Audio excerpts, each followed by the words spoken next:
Hey guys, tonight we explore one of the most spectacularly disastrous love lives in royal history, the 6 Wives of Henry VIII. So before you get comfortable, take a moment like the video and subscribe, but only if you genuinely enjoy what I do here.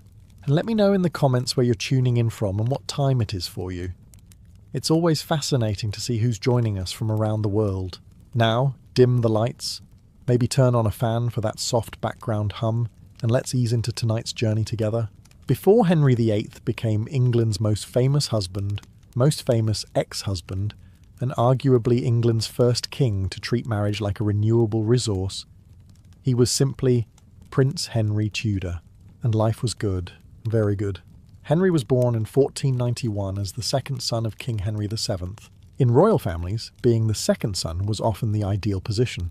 You received the castles, the servants, the expensive education, and the fancy clothes without having to constantly worry about plots, rebellions, invasions, or whether your cousin was secretly building support to overthrow you. Those were problems for your older brother. Arthur Tudor was the golden child. Arthur was the future king. Arthur was the carefully packaged answer to England's recent history of civil war. Arthur's job was to inherit the throne and continue the Tudor dynasty. Henry's job was essentially to exist nearby and not cause problems. History unfortunately had other plans. As a young prince, Henry seemed almost absurdly gifted. He was intelligent, athletic, charismatic, and well-educated. He studied theology, languages, music, philosophy, and history. He excelled at hunting, dancing, jousting, and tennis.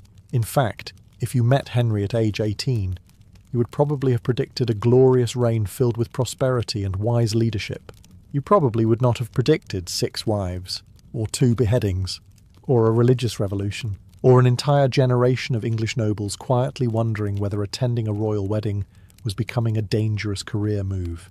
But we are getting ahead of ourselves. In 1502, Arthur suddenly died at just 15 years old. The kingdom was shocked.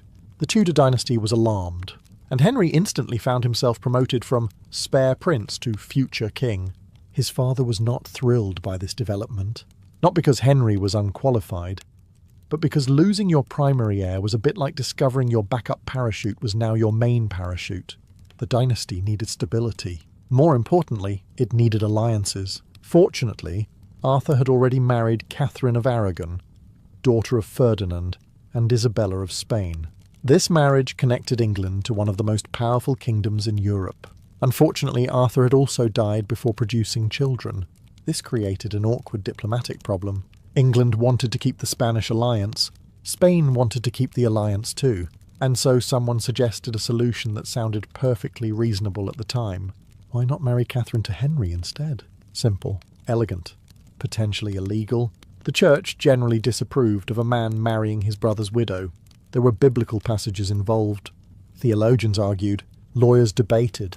Clergymen wrote lengthy opinions that absolutely nobody reads for fun today. Eventually, a special papal dispensation was granted. Problem solved. Or at least everyone thought it was solved.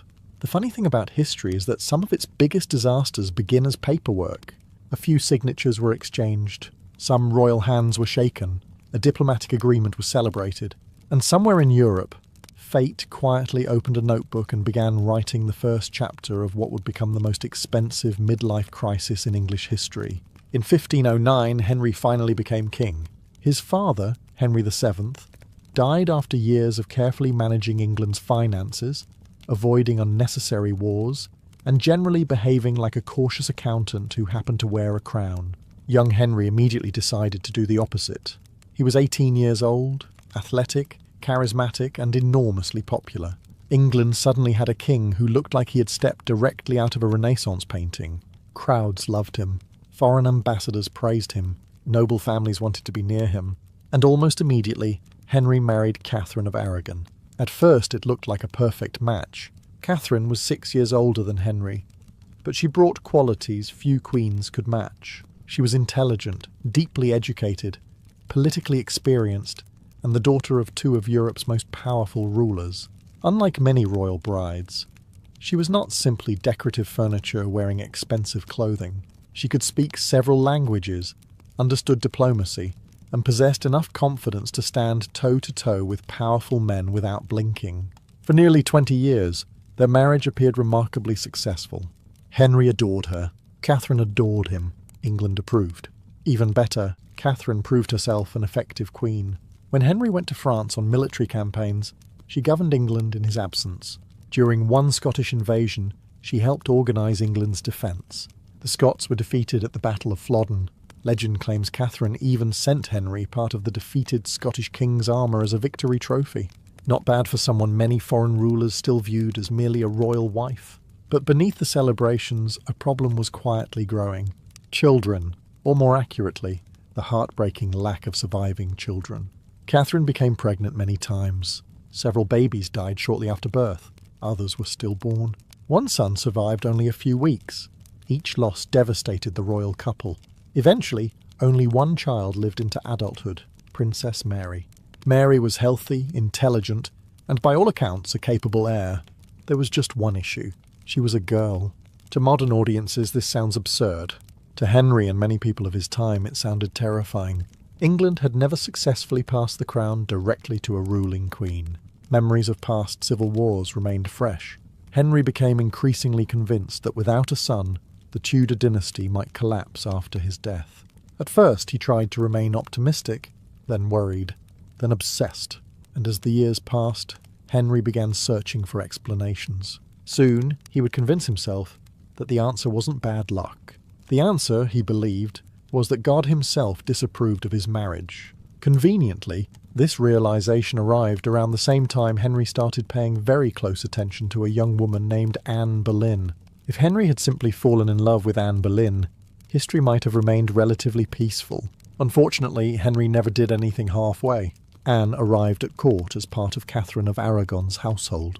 She was not the most conventionally beautiful woman in England, at least according to contemporary descriptions, but she possessed something far more dangerous. She was interesting.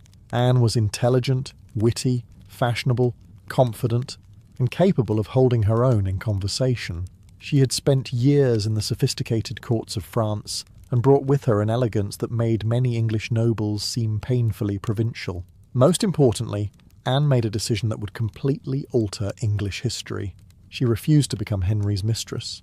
This was highly inconvenient. Kings were accustomed to hearing the word yes. Henry was especially accustomed to hearing the word yes. Yet Anne repeatedly refused to become merely another royal affair. If Henry wanted her, he would have to marry her. This was not the answer Henry had expected. At first he tried patience, then gifts, then letters, lots of letters. Some of Henry's surviving love letters reveal a man who was completely captivated. He wrote about longing, affection, frustration, and devotion. Reading them today can feel strangely familiar, except most people don't respond to romantic frustration by dismantling centuries of religious authority. Henry, however, was not most people. As the years passed, he became increasingly convinced that his marriage to Catherine was invalid. The fact that Catherine had failed to provide a surviving son only strengthened his belief, or at least that was the official explanation. Many people suspected the real explanation had dark hair, fashionable French gowns, and the surname Boleyn. Soon Henry began seeking an annulment from Pope Clement VII. The Pope found himself trapped. Granting the request would anger Catherine's nephew, Charles V, Holy Roman Emperor, and one of the most powerful rulers in Europe. Refusing the request would anger Henry. The Pope chose delay, then more delay, then even more delay. This strategy works surprisingly well against ordinary people. It works less well against kings, especially kings who are deeply in love, increasingly impatient, and surrounded by advisors eager to tell them exactly what they want to hear. Years passed. Henry grew more frustrated. Anne grew more influential. The Pope grew more nervous. And somewhere across England, thousands of monks quietly continued their daily routines without realizing they were about to become innocent bystanders in what was rapidly evolving into the world's most destructive courtship. Because Henry was no longer asking for permission. He was beginning to wonder what would happen if he simply stopped asking altogether. By the late 1520s, Henry had a problem. Actually, he had several problems. He still had no surviving son. He was still married to Catherine of Aragon. He was still in love with Anne Boleyn. and the Pope was still refusing to give him the answer he wanted. For years, Henry had convinced himself that God was unhappy with his marriage. The evidence, according to Henry, was obvious. No son, no male heir, no secure future for the Tudor dynasty. Never mind that Catherine had given birth multiple times. Never mind that infant mortality was tragically common throughout Europe. Henry increasingly focused on one particular verse from the book of Leviticus, which suggested that a man who married his brother's widow would remain childless. This interpretation conveniently ignored the daughter he already had. Princess Mary would probably have appreciated being counted. Instead, Henry became obsessed with obtaining an annulment. Catherine, meanwhile, refused to cooperate. She insisted her marriage to Arthur had never been fully consummated, and that her marriage to Henry was completely legitimate. She remained stubbornly dignified throughout the entire ordeal. This was unfortunate for Henry because it is much easier to divorce someone when they agree to be divorced. Then there was the Pope. Poor Pope Clement VII found himself trapped between two angry rulers. On one side stood Henry. On the other side stood Emperor Charles V, Catherine's nephew. And Charles happened to control armies. Large armies. The kind of armies that encouraged careful decision-making. The Pope delayed. He investigated. He postponed. He requested more evidence. Then he delayed some more. Henry's frustration grew into fury. Around him, ambitious advisers began suggesting a radical idea. What if England simply ignored the Pope? At first, this seemed outrageous. The Pope had been the spiritual authority of Western Europe for centuries. Kings argued with popes. Kings negotiated with popes. Kings occasionally threatened popes. They generally did not replace them. Henry eventually decided he was willing to try. Parliament passed laws reducing papal authority in England. Church officials were pressured into supporting the king. One by one, old barriers disappeared. Then came the truly astonishing moment. Henry declared himself supreme head of the church in England. Just like that, the English Reformation was underway. An entire religious revolution had begun. Officially, it involved theology, sovereignty, and national independence. Unofficially, many observers could not help noticing that the whole thing started because a king desperately wanted to marry a woman who kept telling him no. For Anne Boleyn, victory finally seemed close. For Catherine of Aragon, the battle was almost lost. And for thousands of monks living peacefully in monasteries across England, disaster was quietly approaching at full speed, although they had absolutely nothing to do with any of it. After years of waiting, arguing, plotting, negotiating, and accidentally helping to create a new church, Anne Boleyn finally achieved her goal. In 1533, she became Queen of England. On paper, this should have been the happy ending.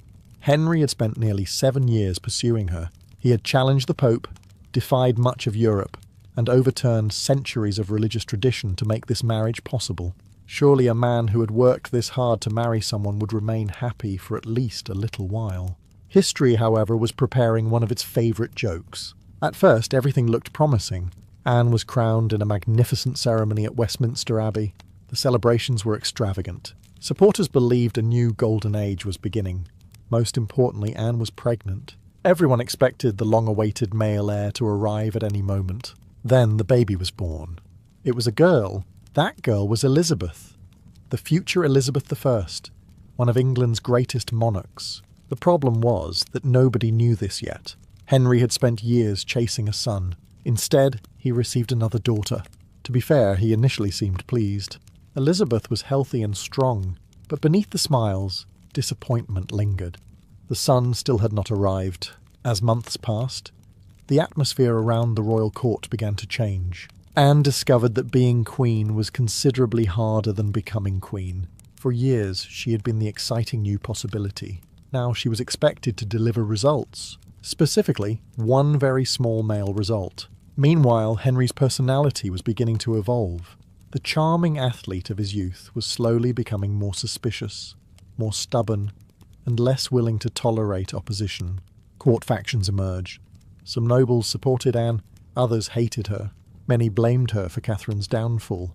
Others simply feared her influence.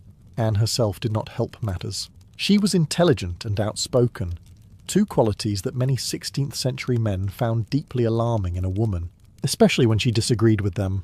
Then came more pregnancies. One ended in miscarriage. Another ended in heartbreak. Each failure increased Henry's frustration. The king, who had once written passionate love letters, now seemed increasingly distant. The woman he had once considered worth a religious revolution was gradually becoming another obstacle, standing between him and the son he desperately wanted. And somewhere in the background stood a quiet lady-in-waiting named Jane Seymour. Unlike Anne, Jane rarely argued. Unlike Anne, Jane appeared gentle and obedient. And before long, Henry began noticing her. For Anne Boleyn, this was very bad news. After all, she knew better than anyone what happened when Henry became interested in someone new. By 1536, Anne Boleyn's position was becoming dangerously unstable. The fairy tale was over. The romantic letters were gone. The king who had once challenged the Pope for her now spent more time noticing Jane Seymour than paying attention to his wife. In Tudor England, this was roughly equivalent to hearing ominous music before a disaster. Anne's greatest problem remained the same one that had haunted Catherine of Aragon: no surviving son. She had given Henry a daughter, Elizabeth, but Henry's obsession with a male heir had only grown stronger. Every failed pregnancy increased the pressure. Every miscarriage weakened Anne's position. Then came January 1536. Catherine of Aragon died. This should have been good news for Anne. Her greatest rival was finally gone. Instead, things somehow became worse. Only weeks later, Anne suffered another miscarriage. This time, according to several accounts, the lost child was a boy. For Henry, it was devastating. Years of waiting, years of fighting, years of political chaos, and still no son.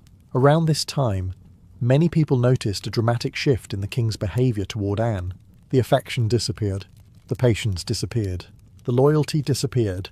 In their place came coldness. Meanwhile, powerful enemies at court sensed opportunity. Chief among them was Thomas Cromwell, one of Henry's most important advisers. Cromwell and Anne had increasingly disagreed on political and religious matters. Their relationship deteriorated rapidly. When powerful people at the Tudor court disliked you, it was rarely a minor inconvenience. Soon rumours began spreading, then accusations, then more accusations. According to investigators, Anne had committed adultery with multiple men. Not just one, multiple. Musicians, courtiers, noblemen, and eventually even her own brother were dragged into the scandal. The accusations were shocking. Many were also highly questionable. Several modern historians consider the charges extremely doubtful, if not completely fabricated. Some of the alleged meetings could not possibly have happened, because Anne was documented elsewhere at the time. Unfortunately, 16th century criminal investigations did not always prioritize the details. Once Henry became convinced, or decided to become convinced, the outcome was practically inevitable. Men were arrested, confessions were extracted, trials were arranged, the verdicts arrived quickly. Anne defended herself courageously, maintaining her innocence throughout the proceedings. It did not matter. On May 19th, 1536, Anne Boleyn was executed inside the Tower of London. She had been queen for less than 3 years. The woman Henry once considered worth overturning a kingdom for was gone. And in one final detail that historians still find astonishing, Henry became engaged to Jane Seymour almost immediately afterward. Some men take time to process a breakup. Henry apparently preferred efficiency. If Anne Boleyn's fall was fast, Henry's recovery was even faster.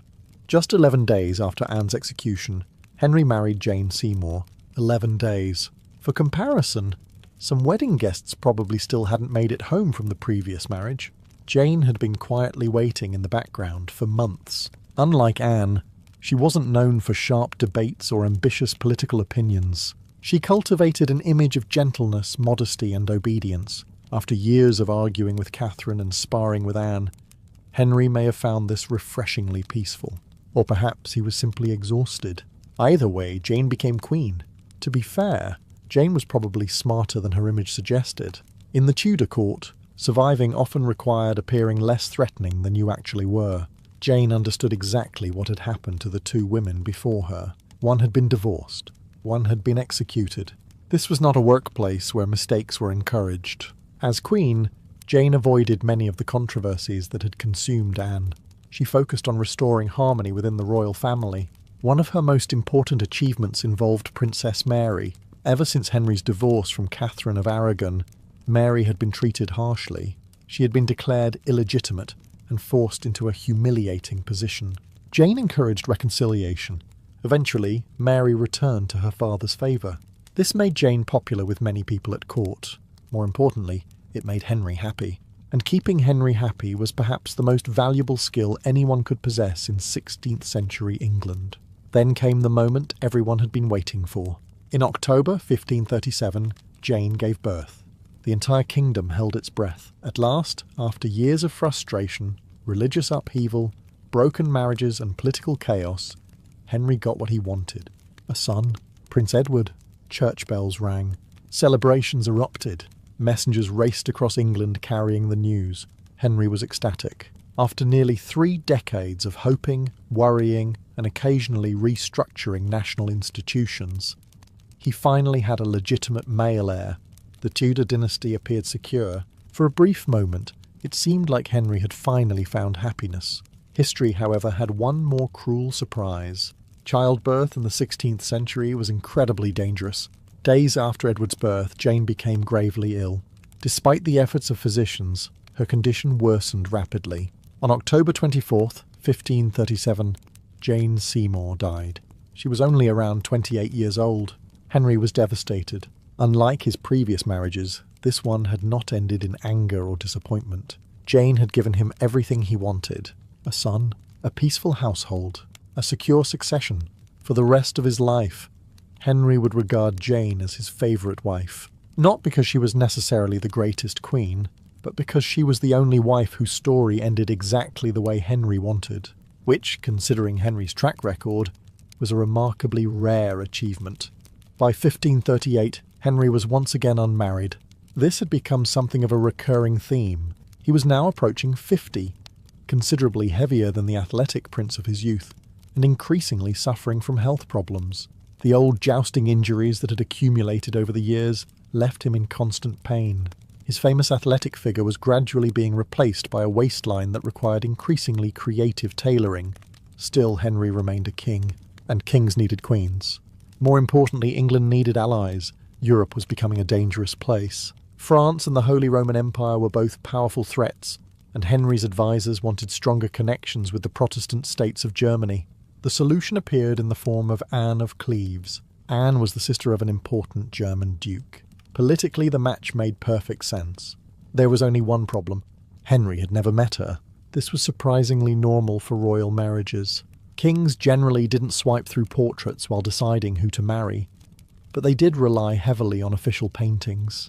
And so Henry sent his court painter, Hans Holbein, to create Anne's portrait. Holbein was one of the finest artists in Europe. His portrait looked excellent. Henry approved immediately. Negotiations moved forward. Wedding preparations began. Everyone seemed pleased, except they had forgotten one important detail. Portraits can sometimes be optimistic. In late 1539, Anne finally arrived in England. Henry, excited to meet his future bride, decided to surprise her by visiting in disguise. He imagined something romantic. Perhaps she would instantly recognize him. Perhaps sparks would fly. Perhaps history would remember it as a charming royal love story. Instead, Anne had absolutely no idea who this strange man was. She reportedly reacted with confusion rather than admiration. Henry was mortified. Things somehow became worse when they formally met. According to several accounts, Henry was disappointed by Anne's appearance and manners. Modern historians debate whether Anne was actually unattractive, or whether Henry had simply built impossible expectations in his head. Considering that Henry's expectations had previously caused an entire religious revolution, impossible expectations seem entirely plausible. Nevertheless, the wedding went ahead in January 1540. Henry complained almost immediately. The marriage was never consummated, according to Henry. He claimed he could not bring himself to fulfill his marital duties. This was a deeply embarrassing situation for everyone involved, especially the advisors who had enthusiastically recommended the match. Within months, Henry wanted another divorce. For Anne of Cleves, this should have been terrifying. After all, she had surely heard what happened to some of the previous wives. But Anne was about to handle the situation better than anyone could have imagined. If Anne Boleyn's story was a tragedy, and Catherine of Aragon's story was a long struggle, Anne of Cleves' story was something entirely different. It was a masterclass in survival. When Henry made it clear that he wanted out of the marriage, Anne faced a choice. She could resist. She could argue. She could insist on her rights as queen. She could fight the king. At this point, the historical record contains several examples demonstrating why this was a poor strategy. Anne wisely reviewed those examples. Then she did the exact opposite. When royal officials approached her about ending the marriage, Anne cooperated completely. No dramatic confrontations, no public complaints, no attempts to rally supporters. She essentially looked at the situation and concluded that remaining married to Henry might actually be the riskier option. Honestly, it is difficult to criticize that reasoning. The annulment process moved quickly. Henry claimed the marriage had never been properly completed. Anne agreed. Problem solved. For once, a royal marriage ended without executions, imprisonments, religious revolutions, or international crises. The bar had become remarkably low. Henry was delighted. Anne was rewarded generously, extremely generously. She received several estates, substantial income, servants, luxurious residences, and the honorary title of the king's beloved sister. This was an unusual title. Then again, most kings did not divorce their wives and promote them to honorary family member. Anne suddenly found herself in a remarkable position. She was wealthy. She was respected. She was free. Most importantly, she was alive, a quality that was becoming increasingly valuable among Henry's former spouses. Anne remained in England and adapted surprisingly well to English society. She attended court functions, maintained cordial relations with Henry, and even developed positive relationships with his children. Mary liked her. Elizabeth liked her. Even Henry generally liked her, which is probably the closest thing to a happy ending available in this story. Meanwhile, Henry's attention had already moved elsewhere, because while Anne was settling into her comfortable new life, the king had become fascinated by another young woman at court. Her name was Catherine Howard. She was young, lively, beautiful, and everything Henry hoped might make him feel young again. There was just one small problem. Henry was now nearly 50 years old, increasingly unhealthy, and moving into the stage of life where buying a horse is usually less expensive than having a midlife crisis. History was about to discover what happened when a middle-aged king desperately tried to convince himself that he was still 25. When Catherine Howard entered Henry's life, she was probably somewhere between 17 and 20 years old. Historians still argue about her exact age. What they do not argue about is that she was very young. Henry, meanwhile, was nearly 50. This meant there was roughly the same age difference between them as between Catherine and some of Henry's battle scars. The king, however, was enchanted. Absolutely enchanted. Catherine was cheerful, energetic, flirtatious, and full of life. After years of political struggles, failed marriages, and growing health problems, she represented something Henry desperately wanted to believe, that he was still young.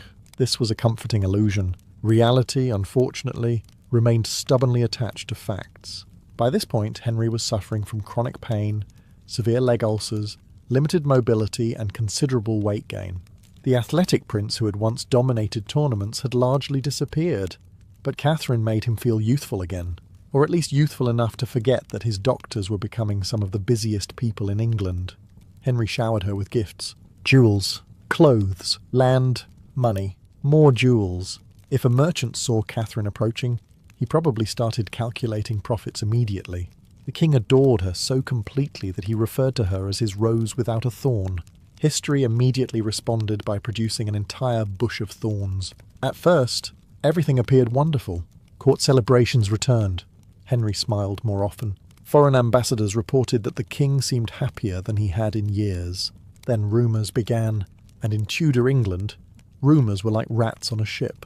If you spotted one, there were usually many more hiding nearby. Investigators discovered that before marrying Henry, Catherine had been involved in relationships with other men. Today, this might have produced awkward conversations. In the 16th century, it produced national panic. The situation became even worse when allegations surfaced that Catherine may have continued inappropriate relationships after becoming queen. Suddenly, the same court that had celebrated her rise began whispering about her downfall. Evidence was gathered, witnesses were questioned, former acquaintances were arrested. The atmosphere became increasingly grim. For Catherine, the situation was terrifying. For Henry, it was humiliating. The king, who had believed he found youthful happiness, suddenly found himself at the centre of another scandal. And perhaps the cruelest part was this. Henry genuinely loved Catherine, at least as much as he was capable of loving anyone, which meant that when the accusations became impossible to ignore, the consequences would be devastating for both of them. The kingdom had seen this story before, and everyone knew exactly how it usually ended. By late 1541, Catherine Howard's world was collapsing. The rumours that had once floated quietly through court corridors were now official accusations. And in Henry's England, there was a significant difference between gossip and an official investigation. Gossip could ruin your reputation. An official investigation could ruin your head. The trouble began when members of the King's Council uncovered details about Catherine's past. Witnesses were questioned. Old acquaintances were tracked down. Former servants suddenly found themselves having very stressful conversations with royal officials. The deeper investigators looked, the worse things became. Relationships from Catherine's youth were uncovered. Letters were examined. Testimonies were collected. Names appeared. Then more names appeared. Soon the government concluded that the Queen had deceived the king before marriage, and may have engaged in inappropriate relationships afterward. Whether every accusation was true remains debated by historians. What is not debated is that Catherine's position had become hopeless. At court, people began distancing themselves from her. Friends disappeared. Supporters became difficult to find.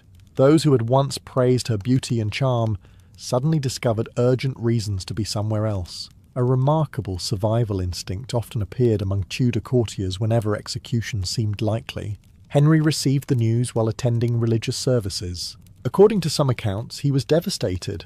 For once, his reaction was not immediate anger. It was heartbreak. The aging king, who had lavished gifts upon Catherine, reportedly struggled to believe the accusations. For days he refused to accept them. Then the evidence continued arriving, and eventually even Henry could no longer ignore reality. The cheerful young queen who had made him feel young again was arrested. Catherine was taken to Sion Abbey, and later transferred to the Tower of London, the same tower that Anne Boleyn had entered only a few years earlier. This was not encouraging. Inside her chambers, Catherine reportedly suffered periods of panic and despair. One famous story claims she practiced placing her head on the execution block so she could face death with courage. Whether true or not, it captures the tragedy of her final days. She was young, very young, far younger than most of the powerful men deciding her fate. On February 13th, 1542, Catherine Howard was executed. Before her death, she reportedly declared that she deserved to die a queen, though she would rather have died the wife of another man. With that, Henry's fifth marriage ended. 5 wives, 1 divorced, 2 executed, 1 dead from childbirth, 1 comfortably retired. The statistics were becoming difficult to ignore. Yet somehow, incredibly, Henry would soon decide that what he really needed was another wife. By 1543, Henry VIII was once again searching for a wife. At this point, one has to admire his optimism. Most people would have looked at the scoreboard and considered taking a break. Henry instead decided to try again. His next choice was Catherine Parr. Unlike Catherine Howard, Catherine Parr was not a teenager. She was a mature, intelligent widow with considerable life experience. She had already been married twice and understood exactly how dangerous the Tudor court could be. Most importantly, she understood Henry. This was a rare skill. By now, Henry was no longer the athletic prince who had dazzled Europe. He was an aging king suffering from painful leg ulcers, limited mobility, and frequent mood swings. His doctors constantly experimented with treatments that probably caused almost as much suffering as the illnesses themselves. Imagine living with chronic pain while being surrounded by people who were terrified of disagreeing with you. It was not an ideal environment for emotional stability. Catherine entered this situation with remarkable caution. In fact, she had initially been interested in marrying another man, Thomas Seymour. Unfortunately for her, Henry expressed interest first. And when the King of England joined a romantic competition, the competition usually ended immediately. The wedding took place in July 1543. Unlike several previous marriages, this one was based less on passion and more on practicality. Catherine was educated, calm, capable, and politically skilled. She quickly proved herself an excellent queen. She managed the royal household. She helped care for Henry during his illnesses. She acted as a stepmother to his children. Most impressively, she helped repair relationships within the royal family. Princess Mary returned to favour. Princess Elizabeth returned to favour. Even young Prince Edward benefited from her guidance. For the first time in years, the royal family began functioning like something resembling a family, at least by Tudor standards. Which is to say, nobody was currently being investigated for treason. Catherine also loved books. She enjoyed discussing religion and theology. This became a slight problem. Henry enjoyed discussing theology too. The difference was that Henry expected to win every theological debate. Eventually, Catherine became confident enough to challenge some of his opinions.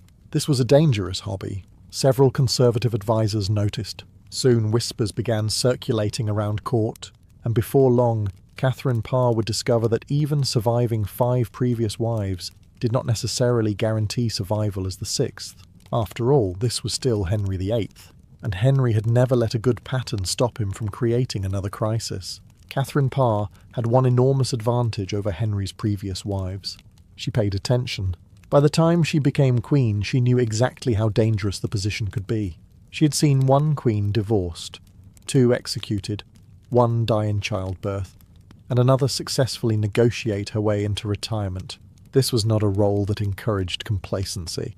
For several years, Catherine managed things remarkably well. She cared for Henry during his illnesses, supervised the royal household, and maintained good relationships with his children. She was intelligent, educated, and deeply interested in religious reform. That last quality nearly got her killed. The 1540s were a tense period in England.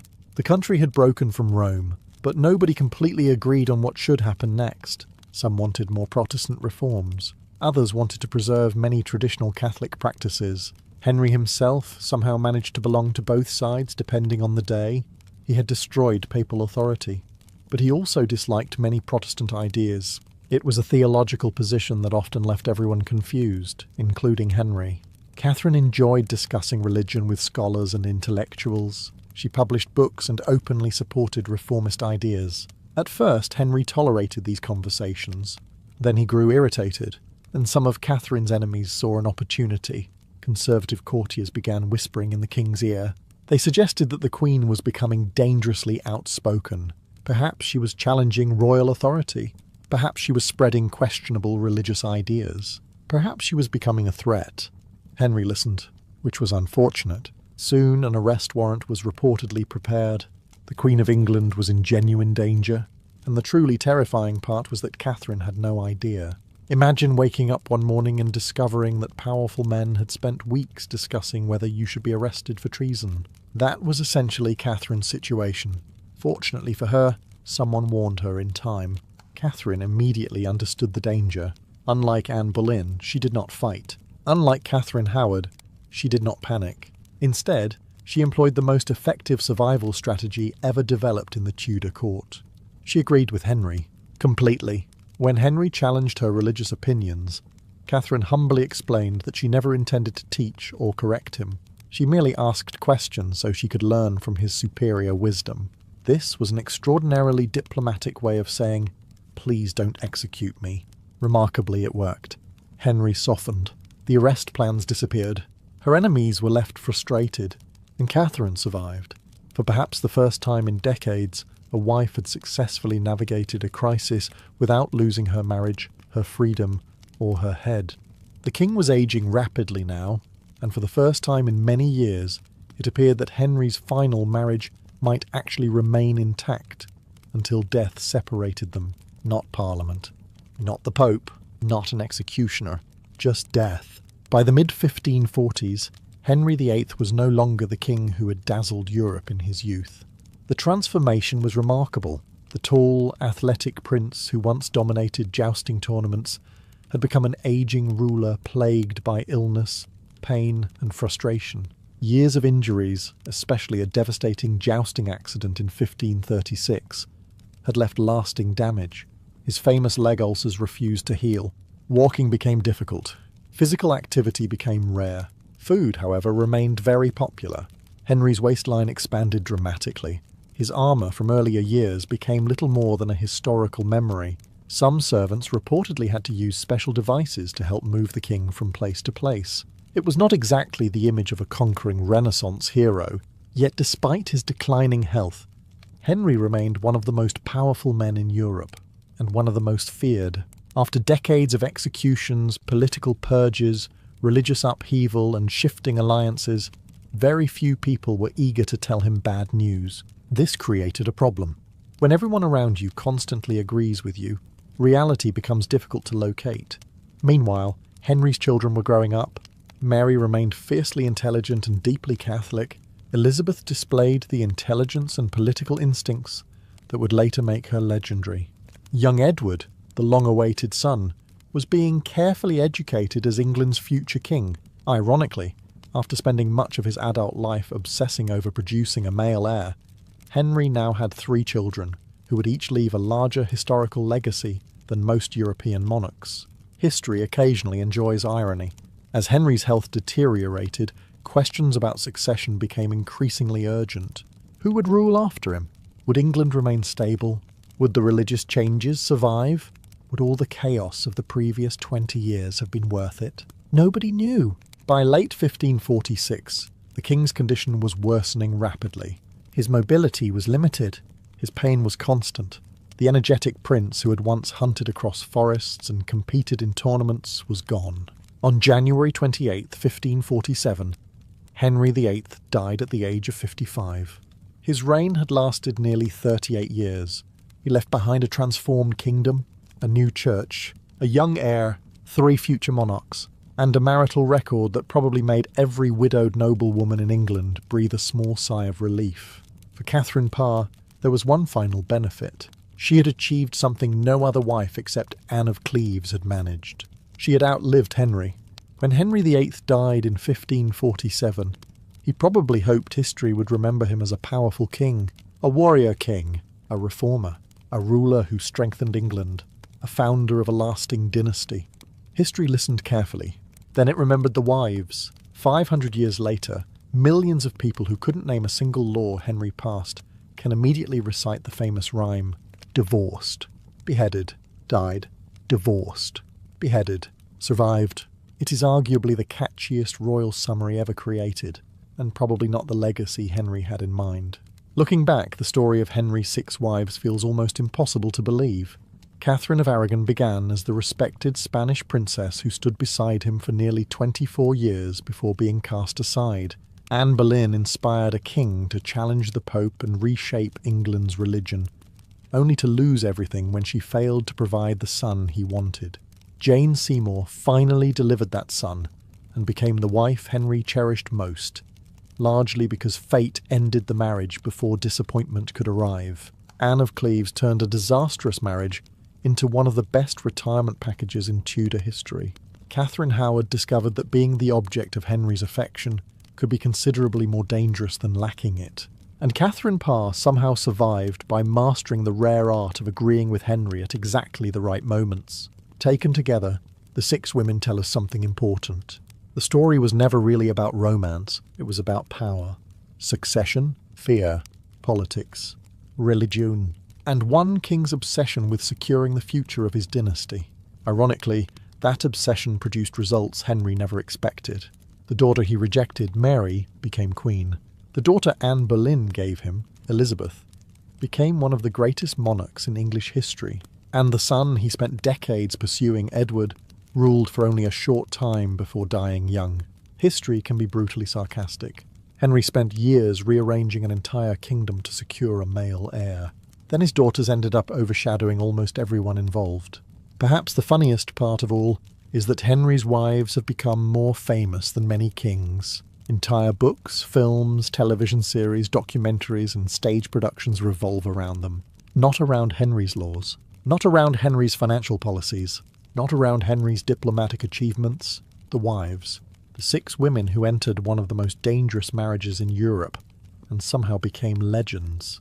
And so, centuries later, the king who desperately wanted to control how history remembered him remains famous for proving one timeless truth. If your solution to every marital problem is perhaps a different wife, eventually the wives become the story. The first thing you learn as a servant in a medieval castle is that your life belongs to someone more important than you. The second thing you learn is that some jobs are much worse than cleaning chamber pots. You are 14 years old when you first arrive at court. Your father is a tenant farmer. Your mother has spent years reminding you not to speak unless spoken to, and never to look a nobleman directly in the eye. Compared to ploughing muddy fields behind an exhausted ox, service in a castle sounds almost luxurious. At first it is. The kitchens are enormous.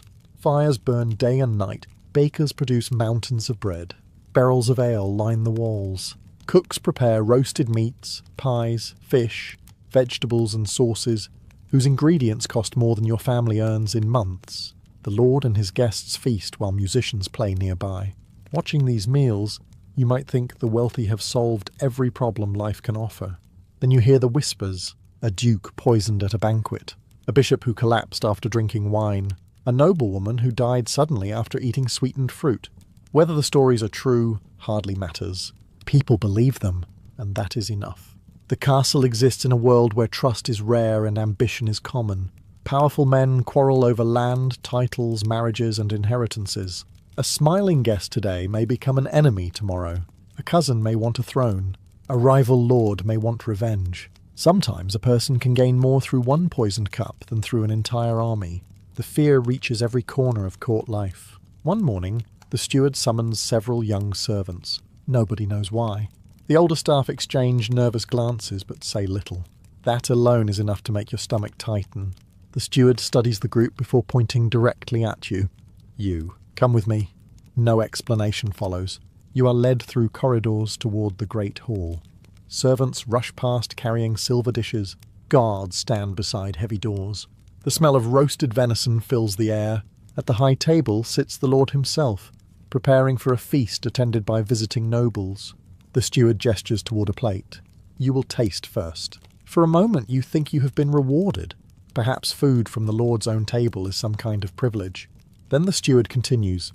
If nothing happens, he will eat. Suddenly the honour feels considerably less impressive. You stare at the meal. The hall falls silent. Every eye is on you. And for the first time you realise that protecting a lord's life may require risking your own. That first bite changes the way you see the castle forever. The roasted venison tastes perfectly normal. The bread is fresh. The wine is sweet. Nothing happens. After several anxious minutes, the lord begins eating, and conversation returns to the hall. But your relief does not last. As the feast continues, an older servant quietly explains the reality of your new position. The danger is not the food. The danger is the people around it. Medieval courts are crowded places filled with smiling faces and hidden motives. Noble families compete for influence. Wealthy merchants seek favours. Foreign ambassadors gather information. Relatives wait impatiently for inheritances. Every banquet brings together dozens of individuals who may have reasons to dislike one another. Most disagreements end with insults, lawsuits, or occasional violence, but poison offers something special. Unlike a sword, poison does not announce itself. A poisoned nobleman does not see an attacker charging across a battlefield. He simply grows sick after dinner. Perhaps he develops stomach pains. Perhaps he collapses unexpectedly. Perhaps everyone calls it a fever and asks no further questions. At least that is the theory. In reality, medieval people often knew very little about disease. Food poisoning, infections, contaminated water, and natural illnesses killed thousands every year. Determining whether someone had been deliberately poisoned was often impossible. That uncertainty made the fear even worse. Every unexplained death became suspicious. Every sudden illness produced rumours. Every rival became a potential murderer.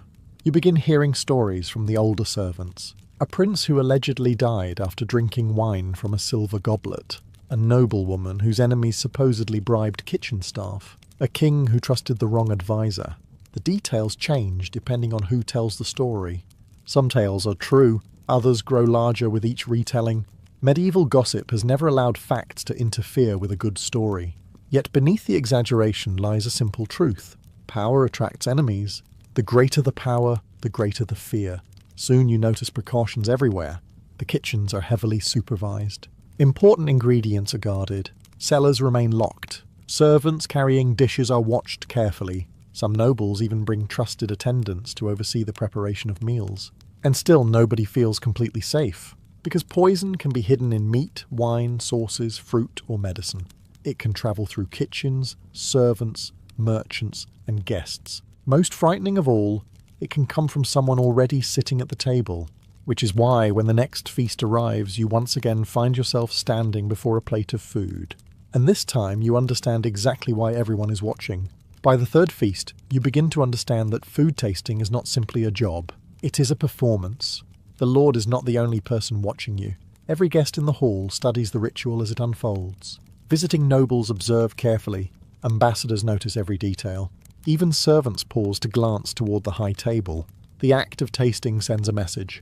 It tells everyone present that precautions are being taken. Whether those precautions are effective is another matter entirely. Before each meal, dishes arrive from the kitchens under close supervision. The steward checks them. Guards remain nearby. Senior servants inspect the presentation.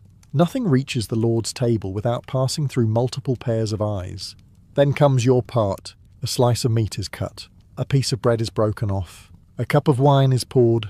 You take the first bite, the first sip. Then everyone waits. At first, the waiting feels unbearable. You imagine every strange sensation is a symptom.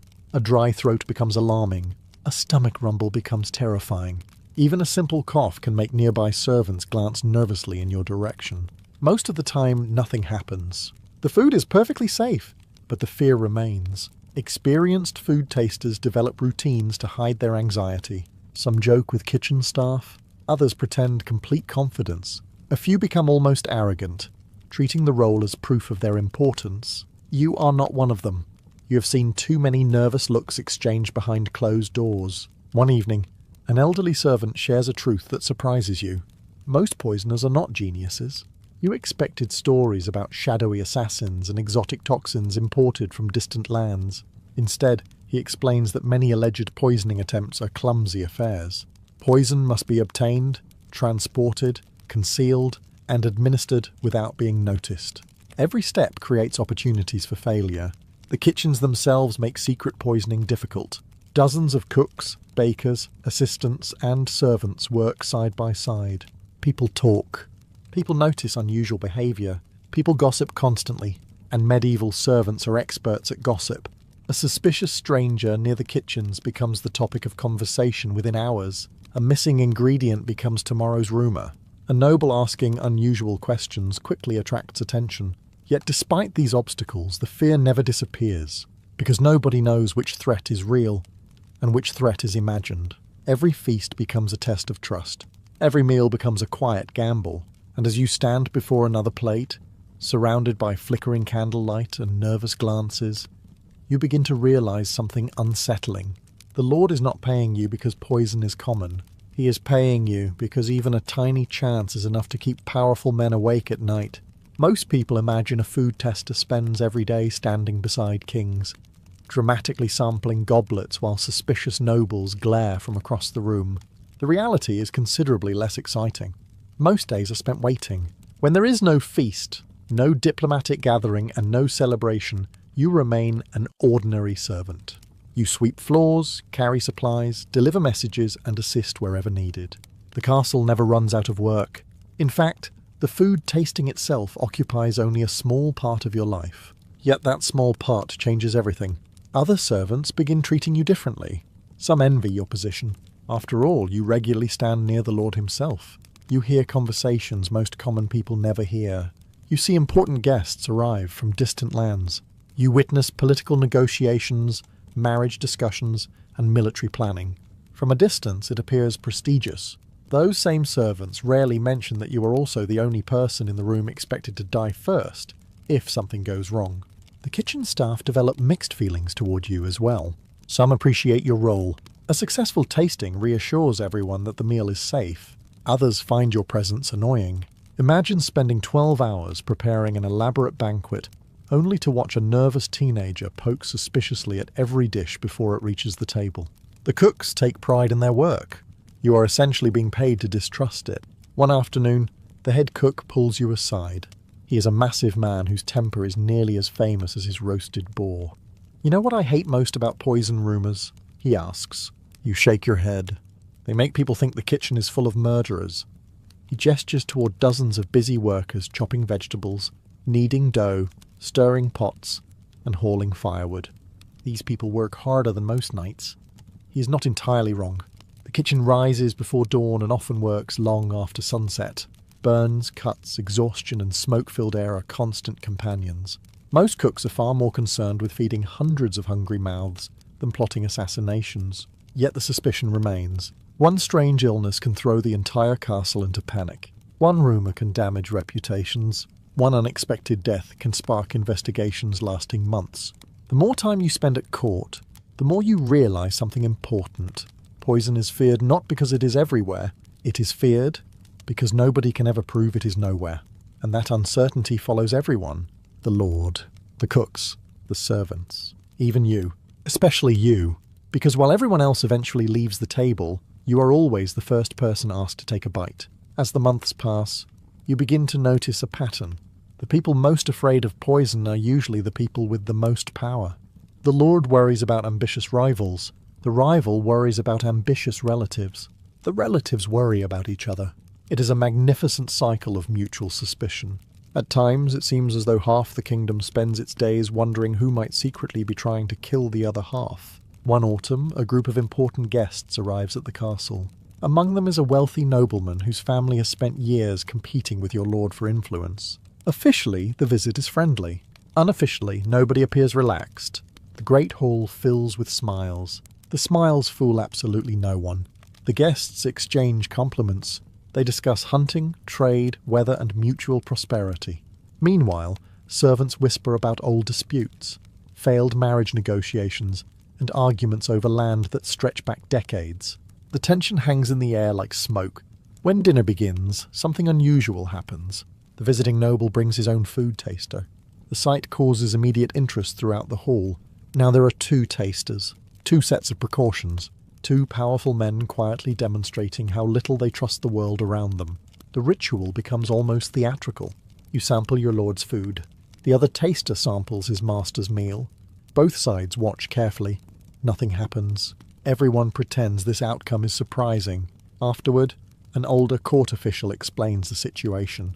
Friendship is easy when nobody owns anything worth stealing. The remark stays with you. Many conflicts at court are not driven by hatred. They are driven by opportunity. A title, a castle, a trade route, a marriage alliance, an inheritance. Remove one powerful individual and suddenly someone else may gain all of those things. That possibility fuels endless suspicion. You soon learn that poison fears extend beyond banquets. Noble families worry about wine, medicine, spices, and even religious ceremonies. Some individuals become obsessive, refusing food from unfamiliar kitchens or demanding trusted servants handle every meal. A few develop reputations for near paranoia. One lord reportedly changed cups several times during dinner. Another insisted multiple servants sample his wine. A third allegedly trusted nobody except a childhood companion. Whether the stories are true hardly matters. People repeat them because they sound believable. And that is the heart of the problem. In a world without modern science, rumours often travel faster than facts. A single unexplained death can create years of suspicion. A single illness can destroy trust between allies. And every time another noble arrives at the castle, carrying gifts and friendly smiles, you find yourself wondering the same thing as everyone else. Is he truly a guest? Or is he simply an enemy who has not announced it yet? For nearly 2 years, nothing happens. You taste the food. The Lord eats the food. Everyone goes home alive. It is exactly the outcome everyone hopes for, and exactly the outcome nobody finds interesting. Human beings have always preferred dramatic stories to ordinary success. Nobody gathers around a fire to tell tales about the banquet where absolutely nothing occurred. But then one winter evening, something finally does. The trouble begins during a feast honouring several visiting merchants. The meal itself appears ordinary enough. Roasted goose, fresh bread, vegetables preserved from the autumn harvest, and several expensive wines purchased from foreign traders. You perform your usual duties. A bite of meat, a sip of wine, another sample from a sauce. Nothing seems unusual. The feast continues. Hours later, however, one of the merchants becomes violently ill. Conversation stops. Musicians fall silent. Servants rush through the hall. Within minutes, rumours begin spreading faster than the sickness itself. Poison. The word appears almost immediately. Not illness, not spoiled food, not bad wine. Poison. By midnight, half the castle believes an assassination attempt has occurred. By morning, the story has grown even larger. Some claim foreign agents are responsible. Others blame rival merchants. A few insist the victim was targeted because of secret political dealings. One particularly imaginative guard somehow concludes that an entire neighbouring kingdom is involved. The reality proves much less exciting. After several days, it becomes clear that multiple guests ate the same food. Several experienced minor stomach problems. The merchant eventually recovers. The likely culprit? Spoiled ingredients. Not assassins, not spies, not international conspiracies. Just food that had gone bad. The revelation disappoints nearly everyone. A mysterious poison plot is far more entertaining than poorly stored provisions. Yet the incident teaches you something valuable. Fear often grows larger than facts. When powerful people expect danger, they begin seeing danger everywhere. An upset stomach becomes evidence. A headache becomes suspicion. A fever becomes a conspiracy. And because nobody possesses reliable medical knowledge, disproving those fears is difficult. The Lord's advisors still conduct inquiries. The kitchens are inspected. Servants are questioned. Merchants defend their reputations. Weeks pass before normality returns.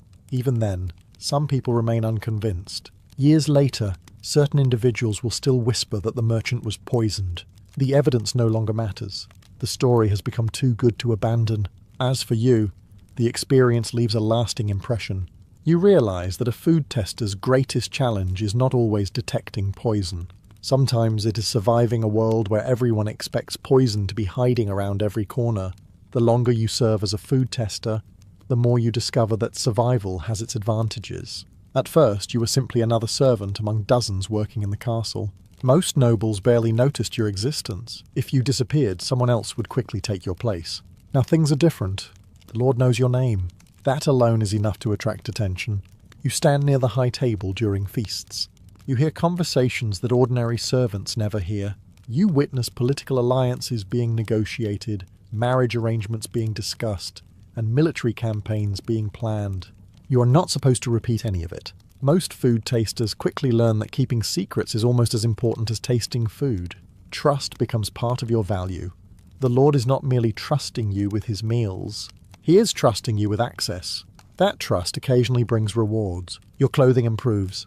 Your meals become better than those of most servants. You receive small payments, gifts, and privileges. During major celebrations, you may even dine on leftovers that would seem luxurious to your family back home. For a peasant's son, the change is remarkable. Yet the rewards come with complications. Other servants begin watching you more closely. Some admire your rise. Others resent it. Envy flourishes in every social class. One stable hand jokingly asks whether the Lord plans to leave you a castle in his will. Another servant remarks that you seem to spend more time with nobles than common people. The comments are meant as jokes. Mostly, you also discover that favour at court can disappear quickly. A noble's friendship today may become indifference tomorrow. A trusted servant can lose everything through one mistake. Court life is filled with examples of people who rose rapidly and fell even faster. The food tester occupies a strange position. You are important enough to be noticed, not important enough to be protected. If a lord dies despite every precaution, questions will follow, and some of those questions may lead directly to you. The realization keeps you humble. One evening, an elderly steward offers advice. The safest place at court, he says, is to be useful without becoming powerful. You think about those words often. Power attracts enemies. You have seen enough nobles to know that much. Perhaps your position is fortunate after all. You enjoy better food, better treatment, and greater opportunities than most servants. Yet every feast reminds you of the bargain. The Lord gains peace of mind. You gain a better life. And the price is simple. Before every important meal, someone places a plate before you and quietly asks the same question. Would you be willing to go first? By now, you have spent years tasting food for men who fear death. And yet the longer you serve, the more you realize that a food tester can only do so much. Many people imagine your role as a perfect shield against poison. It is not. The world is rarely that simple. One evening, while preparing for a royal banquet, a physician visiting the castle speaks with several servants. He seems amused by the confidence many nobles place in food tasters. You can test a meal, he says. You cannot test fate. The statement sounds dramatic, but there is truth in it.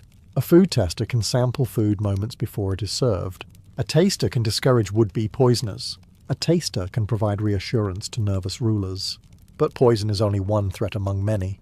Kings die from illness. Princes die from infections. Lords die from wounds suffered in battle. Some die from accidents. Others from age. A surprising number die because medieval medicine occasionally resembles a determined effort to make sick people even sicker. No food tester can prevent those things.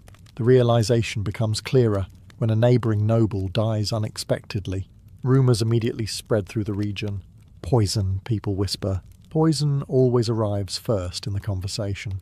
For weeks, stories circulate through castles, villages, and marketplaces. Some claim assassins infiltrated the household. Others blame political rivals. Eventually, travellers bring a less exciting explanation. The noble likely died from a sudden illness. The rumours continue anyway. People prefer mysteries. They prefer villains. They prefer hidden plots unfolding behind castle walls. The truth often struggles to compete. You begin noticing how frequently fear shapes behaviour. Nobles demand extra precautions. Guests inspect cups before drinking. Servants double-check dishes before carrying them into the hall. Everyone seeks certainty. Nobody finds it. Because certainty is rare in the medieval world. Every journey carries risk. Every winter brings disease. Every battlefield promises danger. Even the strongest king cannot control everything. One night, after another successful feast, you watch the lord laughing with his guests. For a few hours the fears seem distant. The candles glow, the wine flows, the musicians play. Yet tomorrow, those same men will return to worrying about rivals, plots, and hidden dangers. And perhaps that is the greatest lesson your job has taught you. Food tasting was never really about eliminating fear. It was about managing it, giving powerful people the comforting belief that someone, somewhere, was standing between them and the unknown. Years pass. The frightened boy who once stared nervously at a plate of venison has become a seasoned member of the household. You know every corridor of the castle.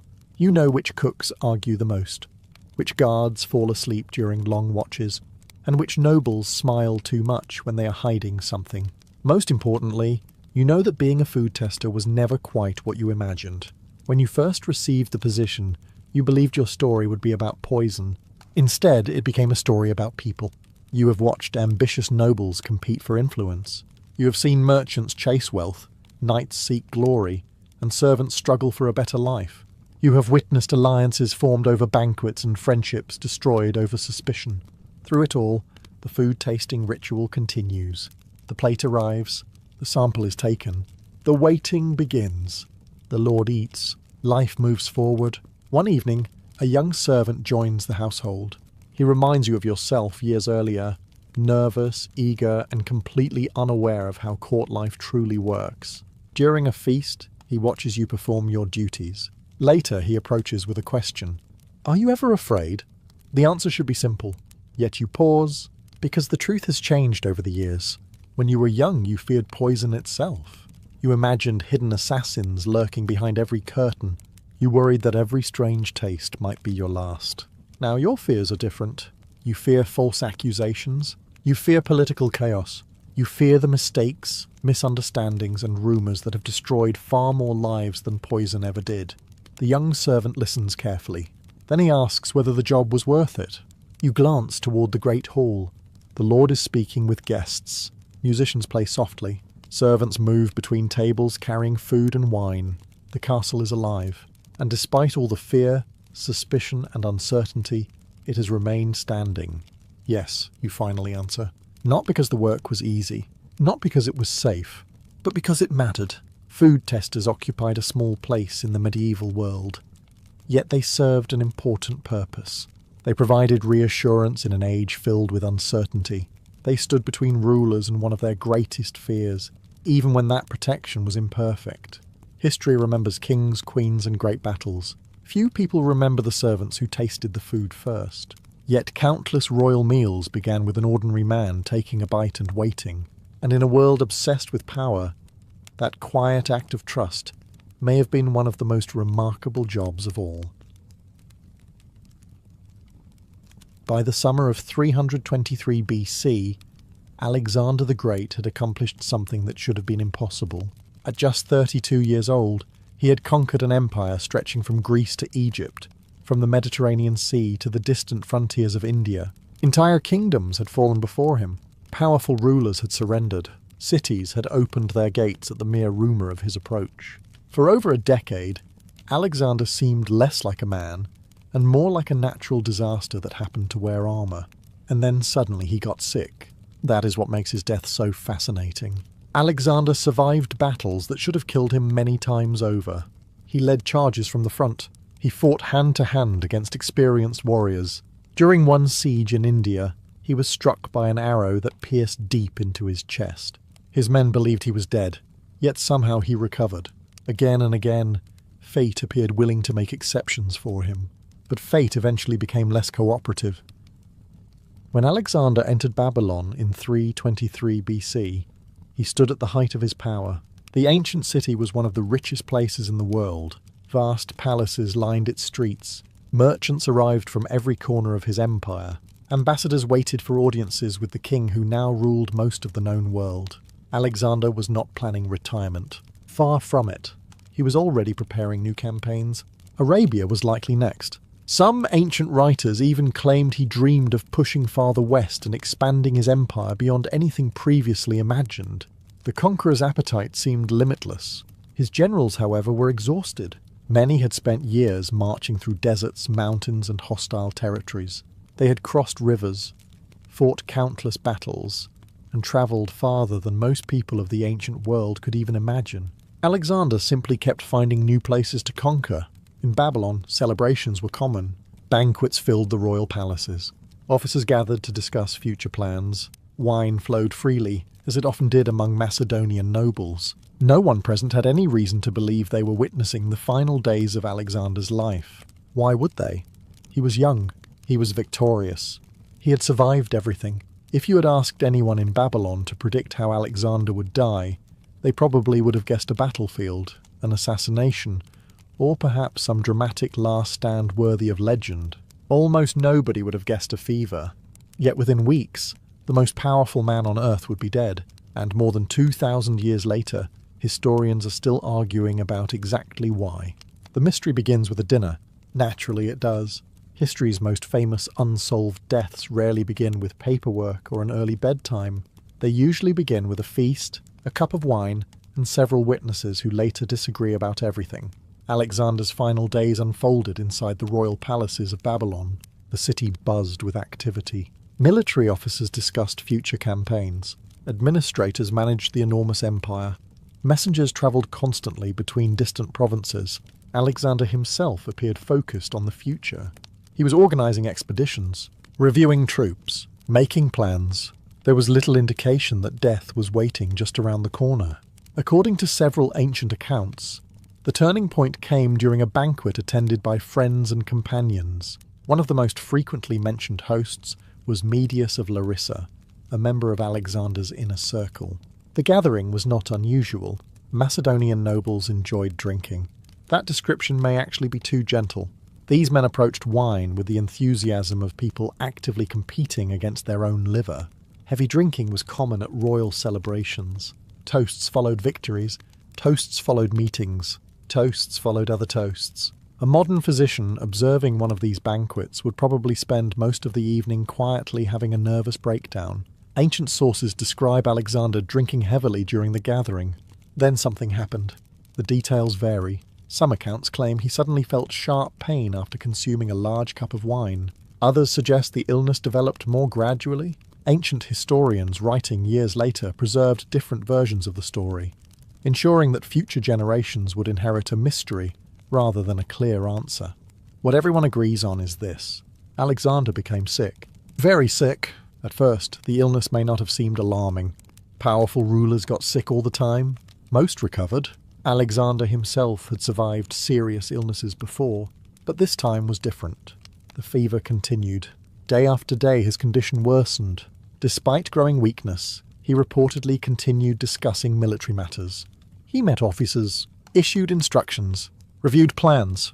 The conqueror seemed determined to act as though nothing was wrong. Unfortunately, fevers are famously uninterested in royal authority. As the days passed, Alexander struggled more and more. Eventually he could no longer command as before. His generals gathered around him. His soldiers waited anxiously outside the palace. Rumors spread throughout Babylon. The king who had conquered Persia, Egypt, and lands beyond the edge of the Greek world was now fighting an enemy he could not charge with a cavalry attack. And unlike every battlefield opponent he had faced before, this enemy was invisible. As Alexander's condition worsened, the mood in Babylon began to change. The city that had recently celebrated the future of a vast empire now found itself wondering whether that future was about to disappear. At first there was hope. After all, Alexander had survived worse. Years earlier, during his campaigns, he had suffered severe wounds and dangerous illnesses. In one famous incident, he became gravely sick after bathing in the cold waters of the Cydnus River. Many feared he would die. Instead, he recovered. That was what Alexander did. He recovered, again and again.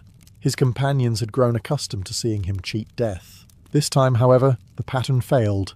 The fever continued. Ancient accounts suggest the illness lasted roughly 10 to 12 days. During that time, Alexander became progressively weaker. The fever remained stubborn. His strength faded. Simple tasks became increasingly difficult. Yet his mind appears to have remained largely intact. This detail would later become very important. Many poison theories rely on the assumption that Alexander's symptoms appeared suddenly and dramatically, but several ancient descriptions portray something different. A prolonged illness that slowly drained him over many days. That sounds less like a theatrical assassination and more like a genuine disease. Still, nothing about the situation felt ordinary. As word spread through the palace, anxiety grew among the generals. These men had followed Alexander across thousands of miles. They had fought beside him in some of history's most famous battles. They had helped build an empire stretching across 3 continents. Now they faced a terrifying question. What happens if Alexander dies? The answer was simple. Nobody knew. Alexander had no clear adult heir. His empire was enormous. His generals were ambitious, and every powerful man in Babylon understood exactly how much was at stake. Meanwhile, outside the palace, ordinary soldiers gathered in growing numbers. Many refused to believe the rumors. Others feared the worst. Ancient writers describe soldiers demanding to see their king.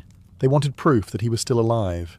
Eventually, Alexander was reportedly carried before them, too weak to speak, too weak to stand, yet still conscious. As his soldiers filed past, he acknowledged them with small gestures. It was a heartbreaking scene. The man who had once led cavalry charges at full speed could barely raise a hand. The conqueror of the Persian Empire had become a patient trapped in his own bed. And with every passing day, the mystery deepened. Because nobody could explain why this was happening. Not the physicians, not the generals, not the priests. The fever kept burning. The king kept weakening. And somewhere inside the palace of Babylon, the fate of the largest empire the ancient world had ever seen hung on whether one very sick man could somehow recover one more time. Whenever a famous ruler dies unexpectedly, somebody eventually asks the same question. What if it wasn't an accident? In Alexander's case, people began asking that question almost immediately. The idea of poisoning has fascinated historians for more than 2,000 years. It is easy to understand why. A conqueror survives countless battles, defeats mighty empires, and then suddenly dies in a palace at the age of 32. It sounds suspicious, almost too suspicious. And perhaps nobody had more potential enemies than Alexander.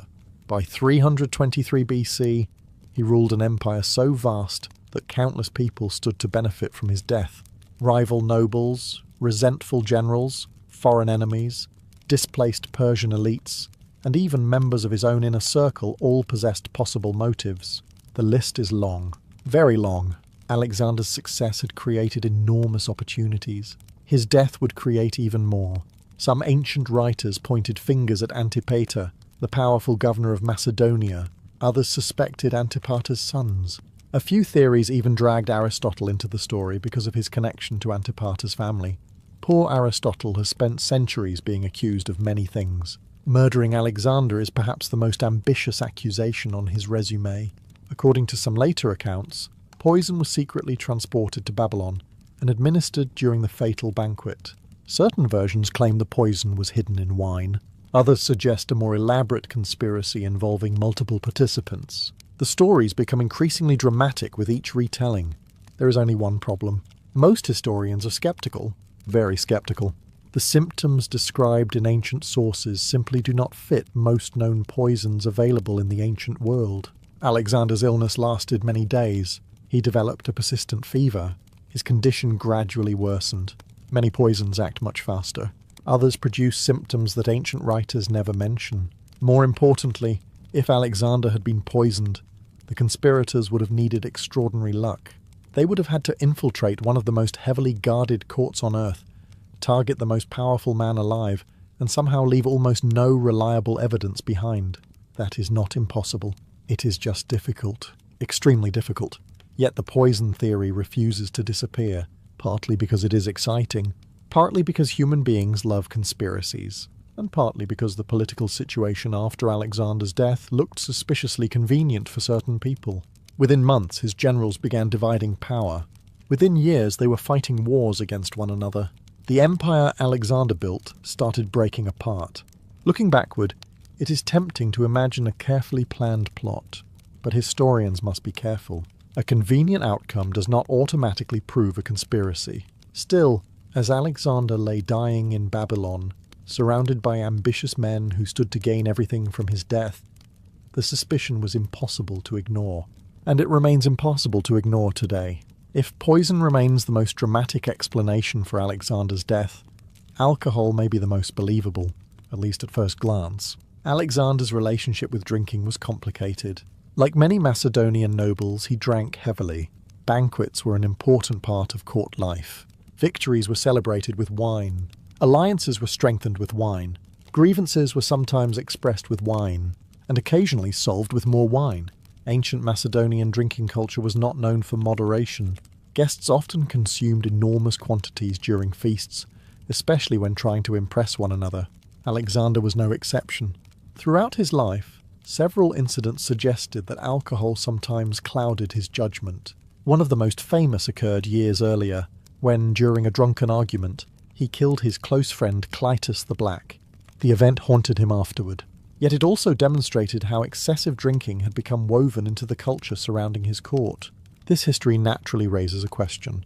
Could alcohol itself have killed Alexander? Some ancient accounts describe him consuming a large quantity of wine shortly before falling ill. Certain versions even claim he experienced sudden pain immediately after drinking. To modern readers, that sounds significant. However, historians and medical experts generally doubt that alcohol alone was responsible. Heavy drinking can certainly damage the body. It can weaken the immune system, stress vital organs, and contribute to numerous health problems. But alcohol by itself rarely causes a healthy 32-year-old man to develop a prolonged fever lasting many days. The fever remains the problem.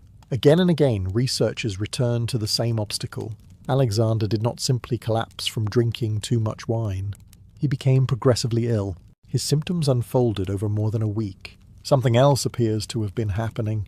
That does not mean alcohol was irrelevant. Far from it. Years of heavy drinking may have left Alexander physically weakened.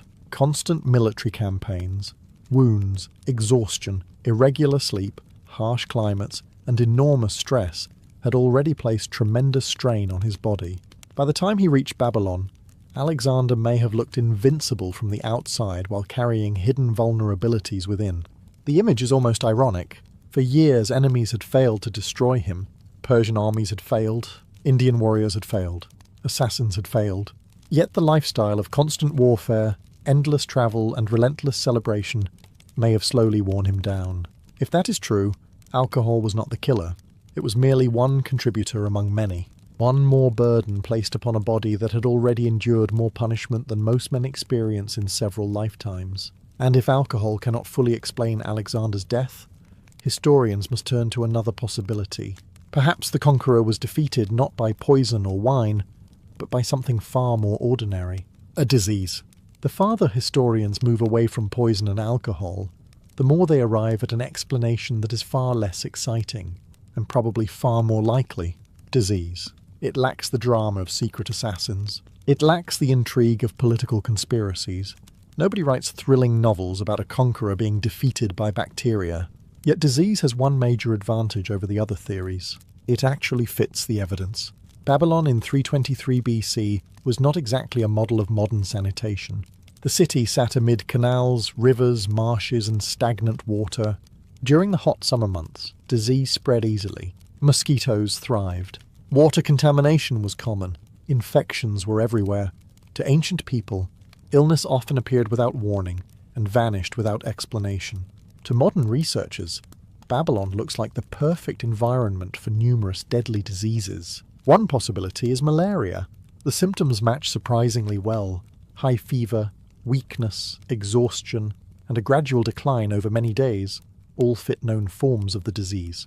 Babylon's surrounding wetlands would have provided an ideal habitat for the mosquitoes that spread it.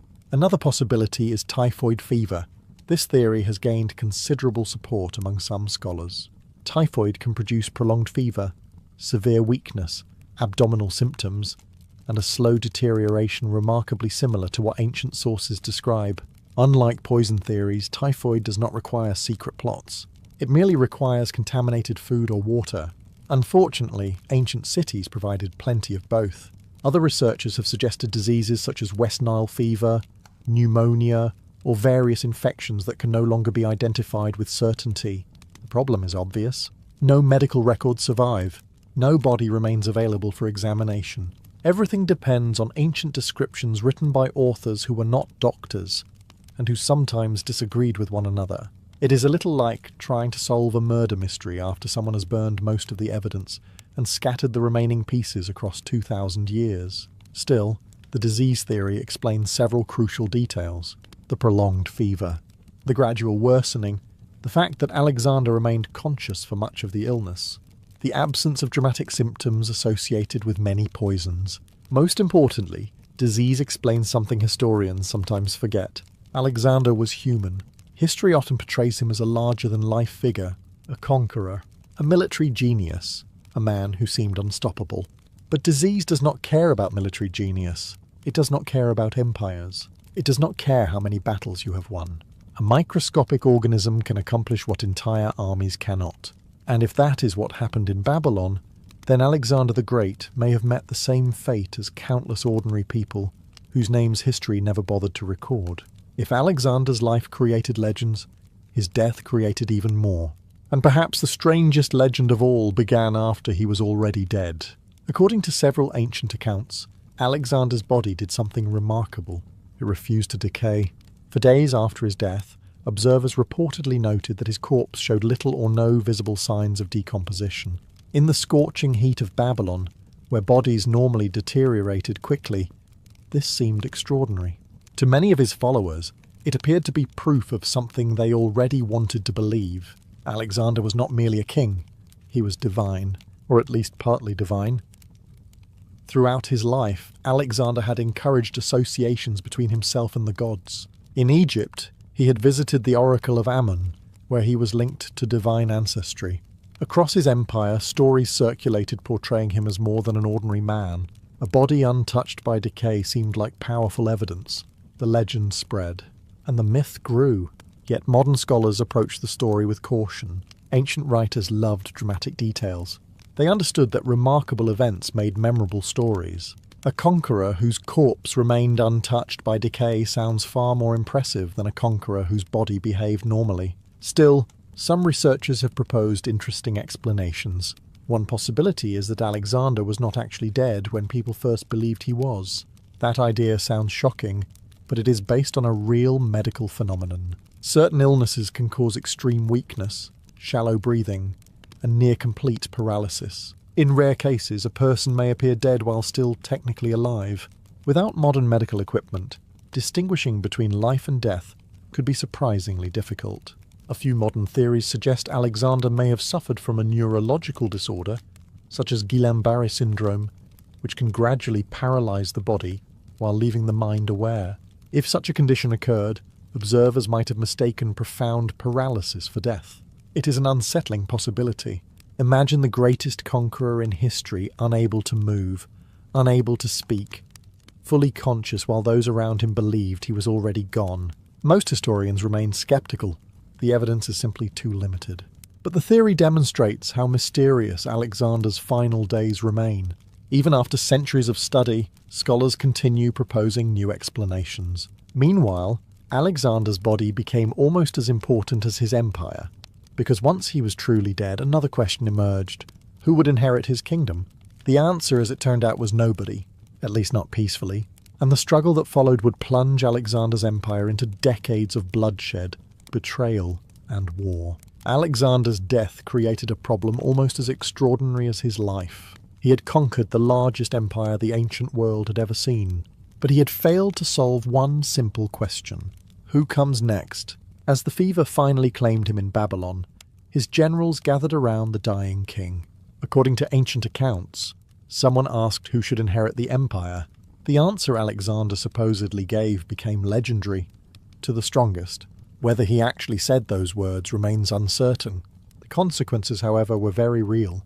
Alexander left behind no clear adult successor.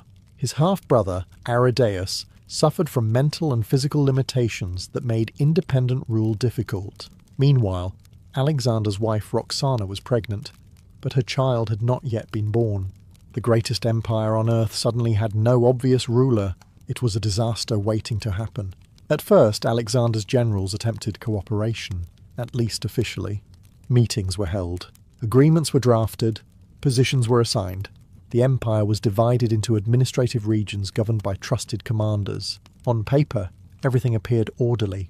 In reality, everyone understood what was coming.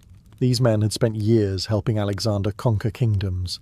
They commanded armies. They controlled provinces. They possessed enormous ambition. And now the one man capable of keeping them united was gone. The tension grew quickly. Each general claimed to be protecting Alexander's legacy. Conveniently, protecting Alexander's legacy often seemed to involve gaining more power for himself. The arrangement began unraveling almost immediately. Arguments became rivalries. Rivalries became conflicts. Conflicts became wars. Historians call them the wars of the successors. The participants called them opportunities. Over the following decades, Alexander's former companions fought relentlessly against one another. Alliances shifted constantly. Friendships dissolved. Betrayals multiplied. Men who had once marched together across Asia now sent armies against each other. The irony was difficult to miss. Alexander had conquered vast territories through military brilliance. His successors spent years tearing those conquests apart. Yet perhaps the most remarkable thing is that nobody truly replaced him. Some inherited pieces of his empire. None inherited all of it. The empire eventually fractured into powerful kingdoms, ruled by former generals and their descendants. Egypt fell under Ptolemy. Large portions of Asia came under Seleucus. Others carved out territories of their own. Alexander's empire survived. Alexander's empire also died. And as the wars spread across the ancient world, people increasingly looked back toward Babylon and asked the same haunting question. If Alexander had lived just a few more years, would any of this have happened at all? More than 2,000 years have passed since Alexander died in Babylon, and despite centuries of debate, historians still cannot agree on exactly what killed him. That alone says something remarkable. Most ancient deaths disappear into history without much discussion. Alexander's death remains different because the circumstances were unusual, the consequences were enormous, and the evidence is frustratingly incomplete. Every theory has strengths. Every theory has problems. The poison theory remains the most dramatic. It has everything people love: ambitious rivals, secret plots, suspicious timing, and powerful men who benefited from Alexander's death. It feels like the ending of a great political thriller. Unfortunately, history does not award points for being entertaining. Most modern historians find the poison theory difficult to support. The illness lasted too long. The symptoms do not neatly match known poisons of the era. The evidence largely comes from later sources written long after the events themselves. Could Alexander have been poisoned? Possibly. Can it be proven? Not even close. Then there is alcohol. Alexander certainly drank heavily. Ancient sources leave little doubt about that. Years of campaigning, stress, injuries, and excessive drinking may have weakened his body. Yet alcohol alone struggles to explain the prolonged fever that appears in multiple accounts. It may have contributed. It probably did not act alone. That leaves disease. Not the most exciting answer, but often the most convincing. A fever that gradually worsens over 10 days fits numerous infectious diseases far better than it fits assassination. Babylon's environment was ideal for illness. Alexander's body had endured years of hardship, wounds, exhaustion, and exposure to unfamiliar climates. The conqueror may simply have encountered a disease that his body could no longer overcome. In many ways, that explanation feels almost unfair. History's greatest military genius survives battles, sieges, mutinies, assassination attempts, deserts, mountains, and countless enemies. Then a microscopic organism ends the story. No grand final battle. No glorious last charge. Just a fever. Yet perhaps that is precisely why the mystery endures. Alexander spent his life appearing larger than life itself. He conquered kingdoms so quickly that many contemporaries believed destiny favoured him. Some even considered him divine. His death reminds us of something uncomfortable. Even the most extraordinary individuals remain human. Kings become sick. Empires collapse. Legends do, and sometimes the greatest mystery in history is not how a man conquered the world. It is how, after conquering so much, he could still be defeated by something as ordinary as death. That is why historians continue arguing about Alexander's final days, because the mystery is really about more than his death. It is about the limits of power itself. For most of the year, life among the Germanic tribes is hard work. There are fields to plant, livestock to manage, roofs to repair, tools to maintain, and enough daily problems to remind everyone that nature is rarely interested in human convenience. Winter is especially unforgiving. The days are short, the nights seem endless. Food stores shrink, travel becomes difficult. Entire communities spend months waiting for the return of warmth and light, which is why midsummer feels almost magical. The longest days of the year arrive gradually. At first, nobody notices. Then the sun begins rising earlier. The evenings stretch longer. Darkness retreats a little more each week. Before long, it seems as though the sun has forgotten how to leave. In the northern lands inhabited by many Germanic peoples, daylight lingers deep into the evening. The forests glow beneath golden light. Birds continue singing long after they should have gone quiet. Children remain outdoors until their exhausted parents finally force them home. For a brief period, the world feels abundant. The crops are growing, the cattle are healthy, the sheep are fat, the rivers are full, and most importantly, winter feels very far away. The Germanic tribes do not view this as a coincidence. To them, nature is alive with meaning. The changing seasons reflect the power of gods and unseen forces. Every successful harvest, every healthy animal, and every warm summer day depends upon maintaining a proper relationship with the divine. Midsummer therefore becomes more than a celebration. It becomes a moment of gratitude.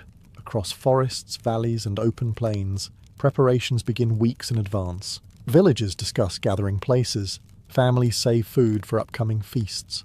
Brewers prepare large quantities of ale. Hunters seek fresh game. Farmers look forward to a rare opportunity to rest and celebrate. For many people, this will be the largest gathering of the entire year. Relatives who have not seen one another for months will reunite. Friendships will be renewed. Marriages may be arranged. Old disputes might even be settled. Though not always successfully, human beings have somehow managed to combine alcohol and arguments for thousands of years with remarkably consistent results. Yet most arrive in good spirits. As the longest day approaches, excitement spreads through the settlements. Everyone knows what is coming. The sacred fires, the feasting, the dancing, the ceremonies, the celebration of light itself. For a few precious days, the hardships of ordinary life can wait. The sun is high. The fields are green. And all across the Germanic world, people are preparing for the most joyful festival of the year. As the longest day approaches, the excitement begins long before the festival itself. For many Germanic families, the celebration is not a single evening. It is an event that takes weeks to prepare. Across the countryside, people begin making plans. Small farms and isolated homesteads that spend much of the year focused on survival suddenly turn their attention towards something far more enjoyable. A party. A very large party. And unlike modern gatherings, where someone forgets to bring enough drinks and stops at a nearby store, every detail must be arranged in advance. Food needs to be collected. Ale must be brewed. Animals must be selected. Travel routes have to be planned. The preparations become a community effort. Women spend days baking bread, preserving food, and organising supplies for the journey. Men repair wagons, sharpen tools, and prepare livestock. Children help where they can, though they mostly contribute enthusiasm and a remarkable ability to get underfoot at critical moments. As always, they are carrying on a tradition older than history itself. The gathering places vary from tribe to tribe. Some meet in open fields, others gather near sacred groves. Certain festivals take place beside rivers, lakes, or ancient sites associated with local gods and ancestors. Whatever the location, people begin arriving days before the ceremonies start. The roads and forest paths become busy. Families travel on foot, horseback, or by wagon. Friends who have not seen one another since the previous festival greet each other warmly. Traders arrive hoping to exchange goods. Storytellers, craftsmen, and wandering travellers appear from distant settlements. Temporary camps soon spread across the landscape. Smoke rises from cooking fires. Animals graze nearby. Children race through the camps while adults exchange news and gossip. And there is always plenty of gossip. Who got married? Who had a child? Who lost a cow? Who gained a cow? Who claims his neighbour stole the cow? For people living in scattered communities, these gatherings serve as an important social network, long before anyone invents such a phrase. News spreads quickly. So do rumours. One evening around a campfire, a traveller may tell stories about distant tribes, Roman merchants, strange weather, or unusual events far beyond the local region. Some stories are undoubtedly true. Others become significantly more impressive after several cups of ale. As more people arrive, the excitement builds. The camps grow larger. The laughter grows louder. The scent of roasting meat fills the air. Everyone knows that the sacred ceremonies are still to come. But already the festival has begun. Because for the Germanic tribes, midsummer is not merely about honouring the gods. It is also about bringing people together beneath the longest days of the year. As the camps grow larger and the festival gains momentum, attention gradually turns toward the most important part of the gathering, the sacred places. To the Germanic tribes, religion is not confined to temples built from stone. In fact, many tribes do not build grand temples at all. The natural world itself serves as a sanctuary. Ancient forests, towering oak trees, quiet springs, mist-covered lakes, open meadows untouched by farming. These are the places where the gods feel closest. And during midsummer, entire communities gather to honour them. At the centre of many festivals stands a sacred grove. Such groves are often centuries old. Massive trees stretch high into the sky, their branches forming a natural roof over the earth below. Few people enter these places casually. They are treated with respect, sometimes with fear. Ancient writers who encountered Germanic peoples described sacred forests where important ceremonies occurred, and where certain areas remained untouched by ordinary activity. To cut down a sacred tree without permission would be unthinkable. At best, it would make your neighbours furious. At worst, it might make the gods furious. And most people consider the second possibility considerably more dangerous. As the festival approaches, tribal leaders, priests, and respected elders prepare the ceremonial grounds. Paths are cleared, offerings are organised, sacred objects may be brought out for public rituals. The atmosphere begins to change. The noisy excitement of the camps gives way to something more solemn. People lower their voices. Children are reminded to behave. Even the warriors, who usually solve problems by seeing how loudly they can shout, become more respectful for a while. The ceremonies themselves vary from tribe to tribe. Germanic religion is not a single unified system. Different communities honour different gods and local traditions. Some may offer prayers to gods associated with fertility and good harvests. Others seek protection for their families and livestock. Many give thanks for surviving another year and ask for prosperity in the months ahead. The offerings are often simple. Food, drink, animals, crafted goods, things that possess genuine value. After all, a sacrifice means little if it costs nothing. Standing among the ancient trees, surrounded by hundreds of people gathered beneath the bright summer sky, it becomes easy to understand why these places inspire such reverence. The forest feels older than memory itself. The traditions feel older still. And as preparations near completion, everyone knows that the most spectacular moment of the festival is about to arrive. Soon the sacred fires will be lit, and the night will glow brighter than the day. As sunset approaches, the entire festival begins moving toward its most anticipated moment. The lighting of the sacred fires. For days, people have been arriving. They have feasted, traded, prayed, and reunited with family members. Yet everyone knows the true heart of the celebration is still ahead. The bonfires. Huge piles of wood have already been prepared. Young men spent days gathering logs from nearby forests. Branches have been stacked carefully. The largest fires stand taller than several men. They dominate the landscape. Even before they are lit, they command attention. As evening arrives, crowds gather around the prepared sites. Families stand together. Warriors mingle with farmers. Elders settle into places of honor. Children push forward for a better view until their parents pull them back again. Some things never change. A deep sense of anticipation spreads through the crowd. The daylight still lingers. This is, after all, the longest day of the year. The sun seems reluctant to leave.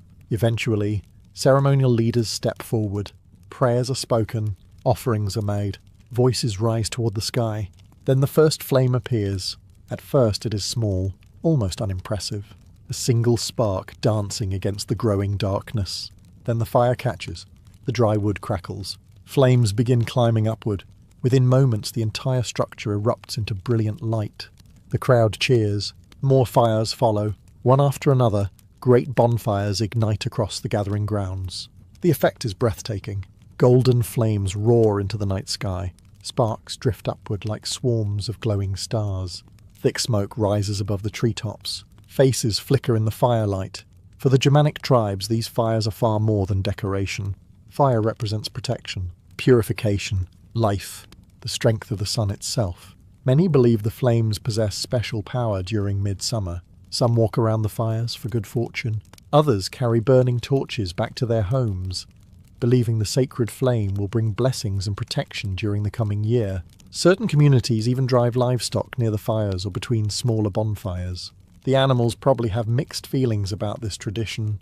The people, however, believe it helps safeguard the herds from illness and misfortune. As darkness finally settles over the land, the fires become visible for miles. Across hills and forests they burn like giant beacons. The longest day has reached its peak. The sun may be setting, but the light remains, and as music begins to echo through the gathering grounds, the celebration enters its most joyful phase. The dancing is about to begin. Once the sacred fires are burning, the mood begins to change. The solemn ceremonies are over. Now comes the celebration. Music spreads through the gathering grounds. Drums beat steadily. Simple flutes and horns join in. Hands clap to the rhythm. Voices rise together in songs that many have known since childhood. Soon people begin to dance. At first, only a few step forward. Then more follow. Before long, entire circles form around the bonfires. Young and old alike join the movement. Men link arms. Women dance beside family and friends. Children weave through the crowd, trying to imitate the adults while inventing their own versions of the steps. Some succeed, some do not. Fortunately, the increasing amount of ale being consumed makes everyone considerably less concerned about dancing skill. The fires cast long shadows across the ground. Sparks drift overhead. The music grows louder as confidence grows stronger. For many attendees, this is one of the rare opportunities to celebrate without worrying about work. The fields can wait. The livestock can wait. The endless repairs that somehow appear every week can certainly wait. Tonight belongs to joy. The dancing serves another purpose as well. Midsummer is one of the most important social gatherings of the year. Young people who live far apart finally have a chance to meet. Friendships form. Courtships begin. Future marriages sometimes start with a conversation beside a fire, or with an awkward attempt at dancing. History suggests both methods have enjoyed mixed success. Parents watch carefully from the edges of the crowd. Some approve of potential matches. Others begin immediately searching for reasons to disapprove. This tradition, too, appears remarkably ancient. As the night progresses, the dancing becomes more energetic. Larger circles form around the fires. Storytellers entertain groups gathered nearby. Musicians compete to keep the crowd moving. The atmosphere is unlike anything experienced during ordinary village life. For a brief time, tribal divisions seem less important. Farmers dance with warriors. Travellers share songs with strangers. Families from distant settlements celebrate together.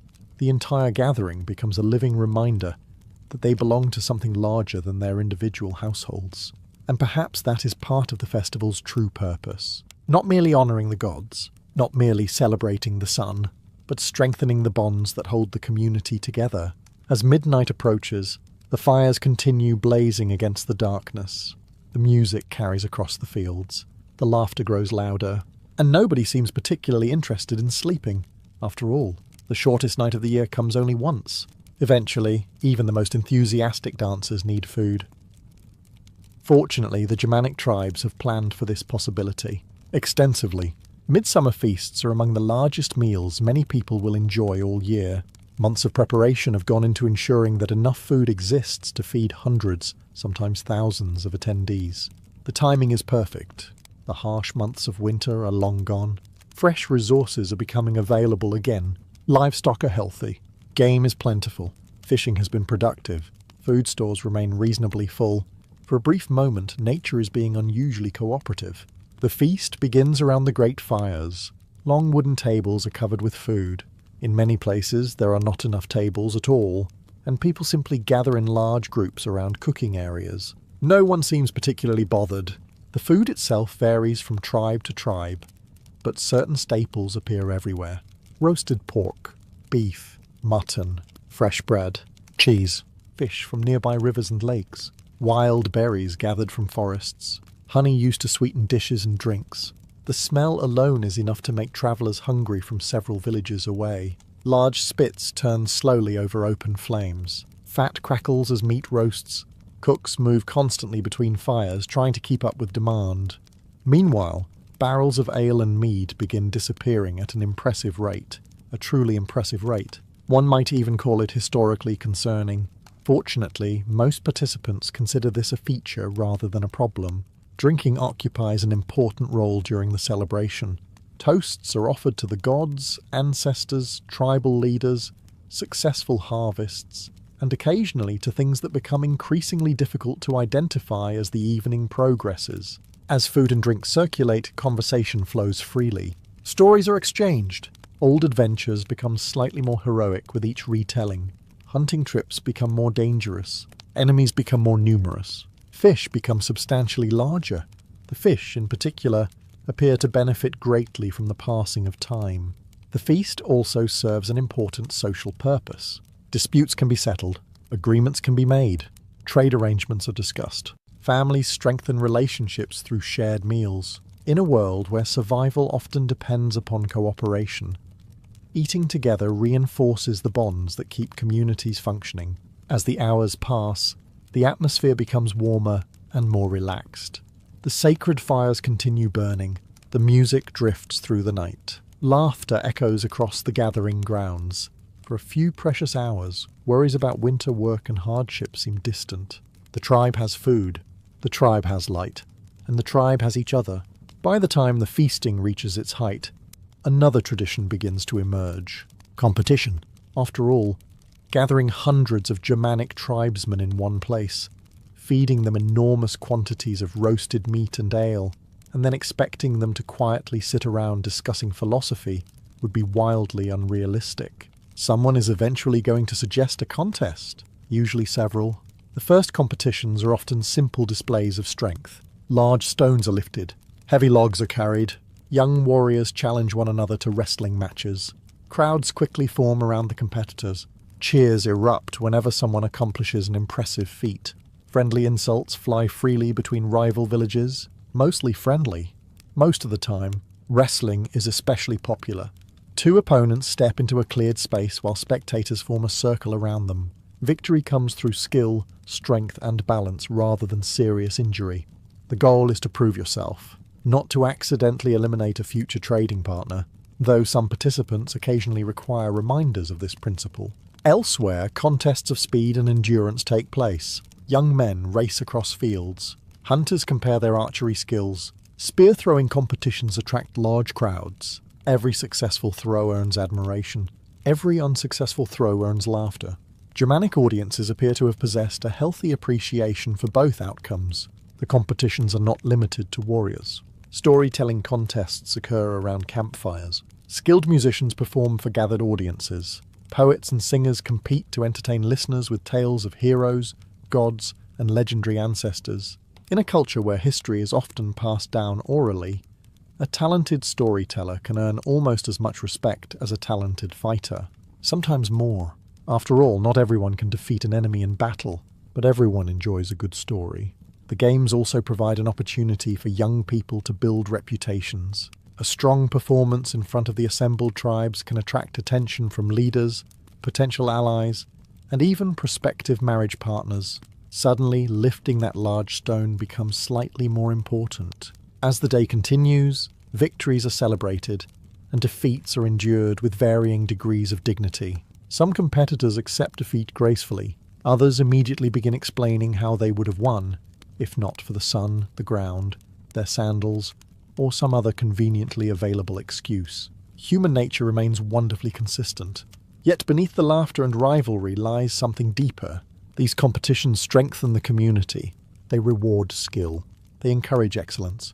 And they allow people from distant settlements to test themselves against one another without drawing swords, which is generally considered an improvement.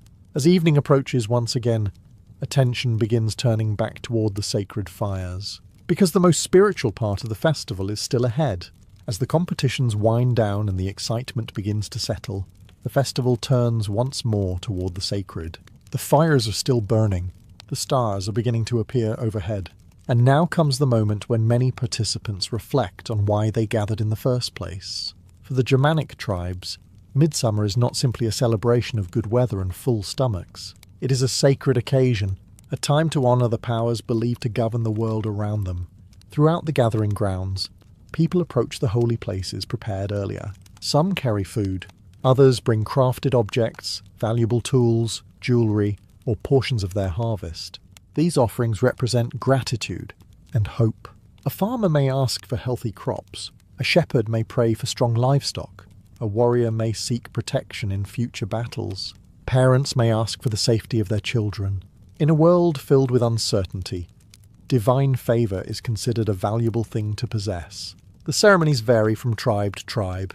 Germanic religion is diverse, and local customs differ greatly. Some communities focus on gods associated with fertility and prosperity. Others honour gods connected to war, wisdom, or protection.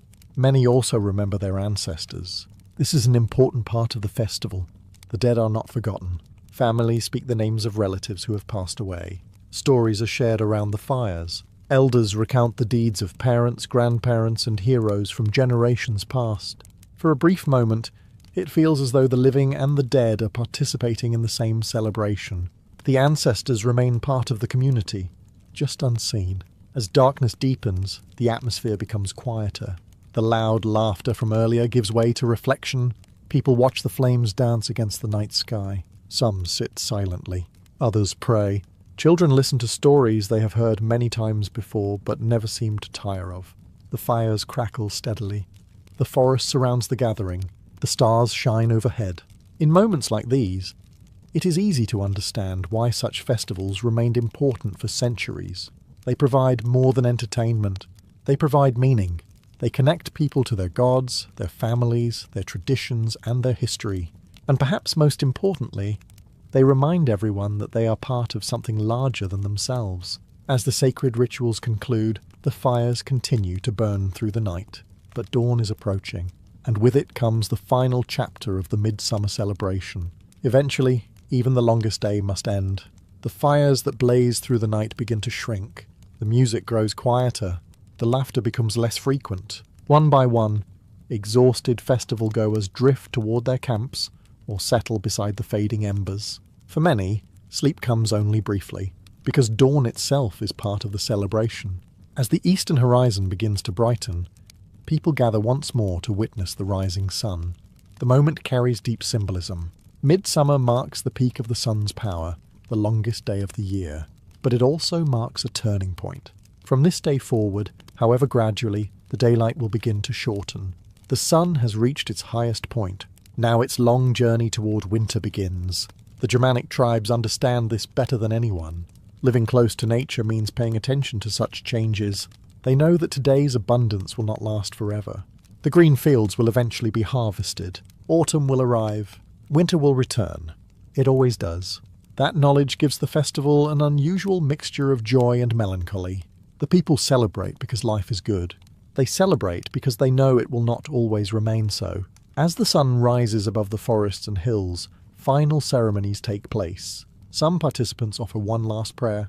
Others carry embers from the sacred fires back to their homes. These coals are treasured. Many believe they carry blessings and protection into the coming months. The sacred flame that united the tribe will now burn in individual households across the countryside. The great gathering slowly begins to dissolve. Families pack wagons, tents are dismantled, animals are gathered, friends say their farewells. Promises are made to meet again at the next great festival. Some promises will be kept, others will quietly disappear over the course of the year. Such is the way of human plans. By midday, the roads are busy once more. Travellers depart in every direction. The sacred groves grow quiet, the camps empty. The fields that recently echoed with music and celebration return to silence. Yet something remains. The memories, the friendships renewed, the marriages arranged, the stories exchanged, the prayers offered, the sense of belonging to a people connected by shared traditions stretching back through countless generations. For the Germanic tribes, midsummer was far more than a holiday. It was a celebration of community, nature, ancestry, and faith. A reminder that life moved in cycles, just as the sun moved across the sky. And every year, as the longest day arrived once more, the fires would be lit again, the songs would return, and another generation would gather beneath the endless summer light.